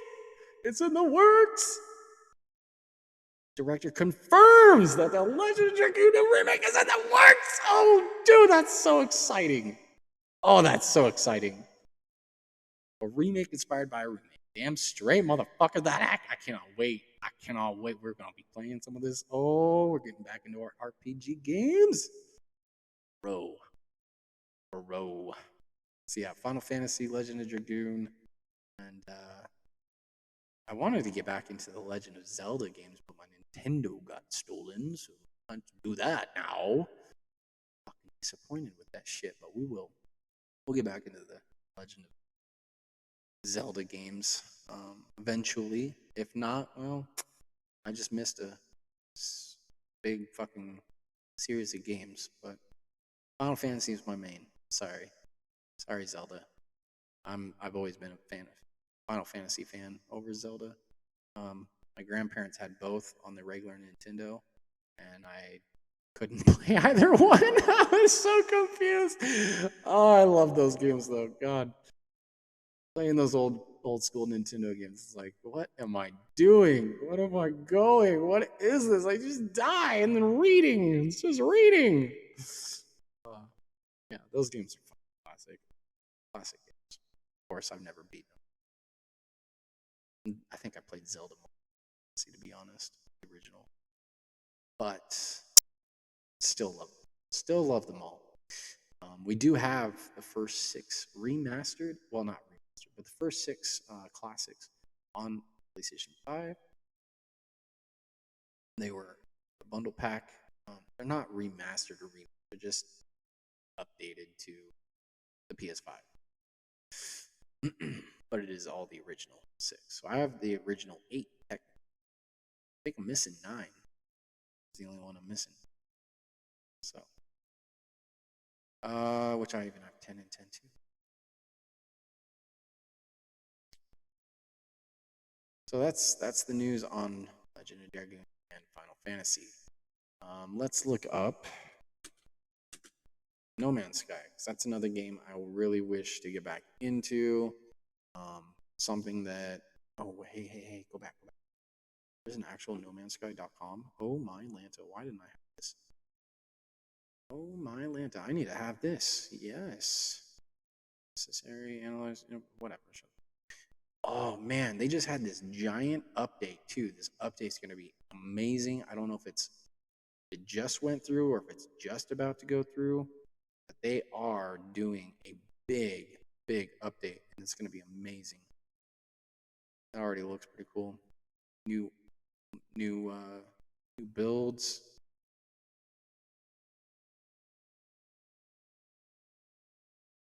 Evolving. It's a constantly growing experience. Okay, so yeah, we're going to be getting back into this too. I really do enjoy this game a lot. There's just so much to it as well, now, especially now. There's ship builds and all sorts of things. It's really fucking cool. It's really a pleasure to see how far it really has come, because Didn't this game drop in 2015?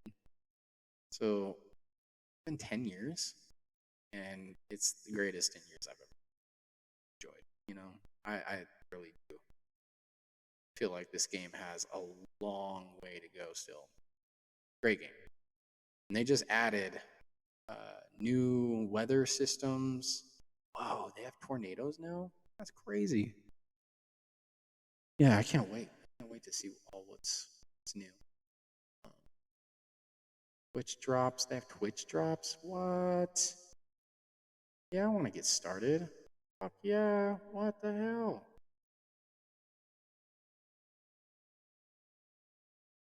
Well, I'll do that after this. Oh, shit, man. But yeah, there is a huge new update that just dropped or is just about to drop. Totally going to get back into that. Worlds Part 2 update. Yeah, okay, so it just dropped as of February. Early of February. Cool. We're going to have to get back into that. So that is another game I'm going to get into, as well as Subnautica. We are finishing up. Subnautica has below 0, but there is a... There's supposed to be a sequel. There we go.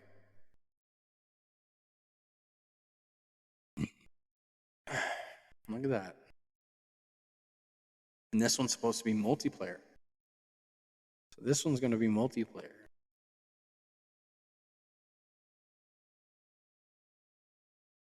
This isn't out yet.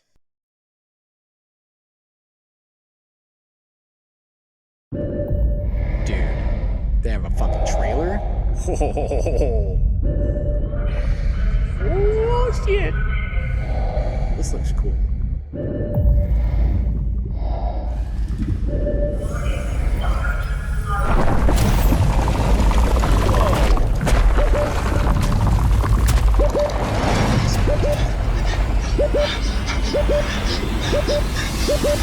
Oxygen.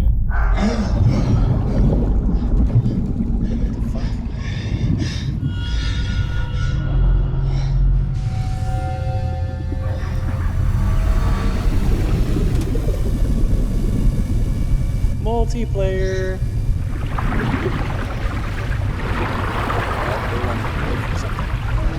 Watch out.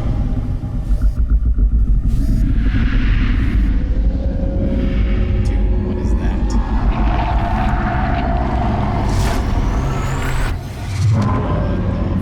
What was that?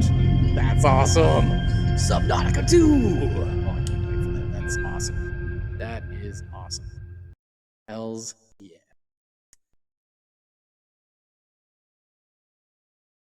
So I will have to upload that to Discord. Oh, look at that. I can. We'll fix that up. Yeah, join. Fuck yeah, I just got Subnautica official. Join on Discord. I'm going to add that to my support news channel so that you can get your updated news on Subnautica. That's fucking dope. Follow. Send to world channel.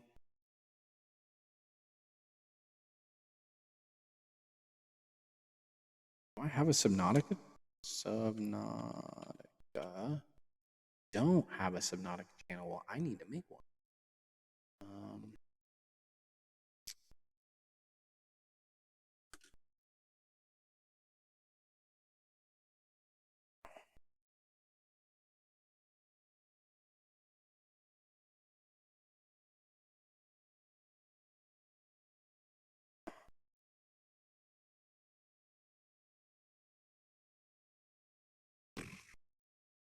Huh. It's not letting me add it. I'll have to add it after. But that is the world of Subnautica information. Let's see what else. What else is out there that we play that we're looking forward to? We did get into a new game, Skull and Bones. There's not really.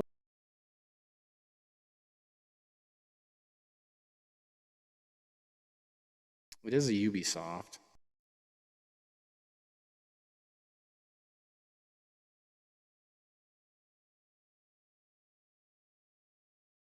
This game has it's normal online cooperative type game where you just go on and just take out some ships and sail the seas. It's really nothing to it.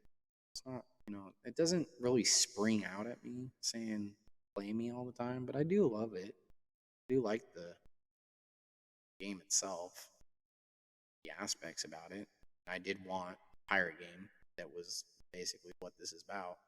Being able to upgrade your ship, being able to change out, buy new ships, blah, blah, blah, sell, trade goods, raid, plunder, all that.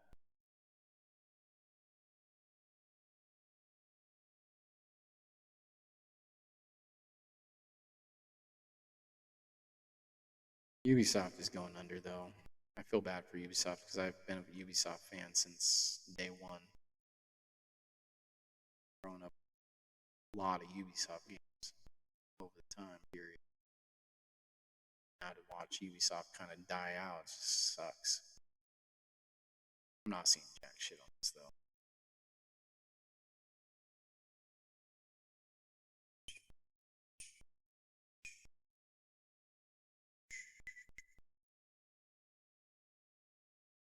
Yep, not too much. Pretty much just patch notes and celebrate. And they've been out for 1 year now. Damn. This game hasn't been out for 1 year. This game just dropped. It's saying 1 year celebration event is coming up on February 11th. They just hit the 1 year celebration last week. And today, letter from the producer, recap of year, season 4, and sneak peek of what's ahead. Really? We head into the final week of season 4. We want to once again take a moment and share our thoughts. Went, blah, Shadows of the Deep. We've brought conclusion to our year 1 narrative. Arrival of Vikram, Rajan, and the reveal of Freeman's treasure true name. See, this is just one of those games you just kind of jump on and then jump off. It's not like Knockout City where I want to dedicate time to. It's not, I need another game that's like Knockout. It's competitive and fun. This just, I'm not feeling it. A lot of these. Unfortunately, that is our news updates for that. That is all we got in store for the new games coming out or looking to play. So you can come by later this afternoon. We will be live playing some Horror Night and streaming some Subnautica to finish out, hopefully to get ready for Subnautica Below Zero. We also have Aliens Fire Team to get through. I mean, we got lore to get through. So I'm trying to get back into certain games to beat them, to make room for other games. But on top of it, we are really dedicated to Subnautica right now. I'm trying to do a walkthrough, build up some walkthrough on my website, so you can go check that out if you're struggling and having difficulties like I did. You can go check that out and get some tips and tricks to opening up where to build, what to build, and how to build it. That will be on my website at fnaworld.substack.com, but it would actually be fnagaming.substack.com. That is the website. So go click that and check it out. Shit. What else do I have? I don't think I have any more announcements. Right now we are in the process of trying to get our website back up and running, to be posted at least, weekly to monthly. You got to get some stories out. I've been working on 2 new stories I haven't posted yet. They're in revision right now.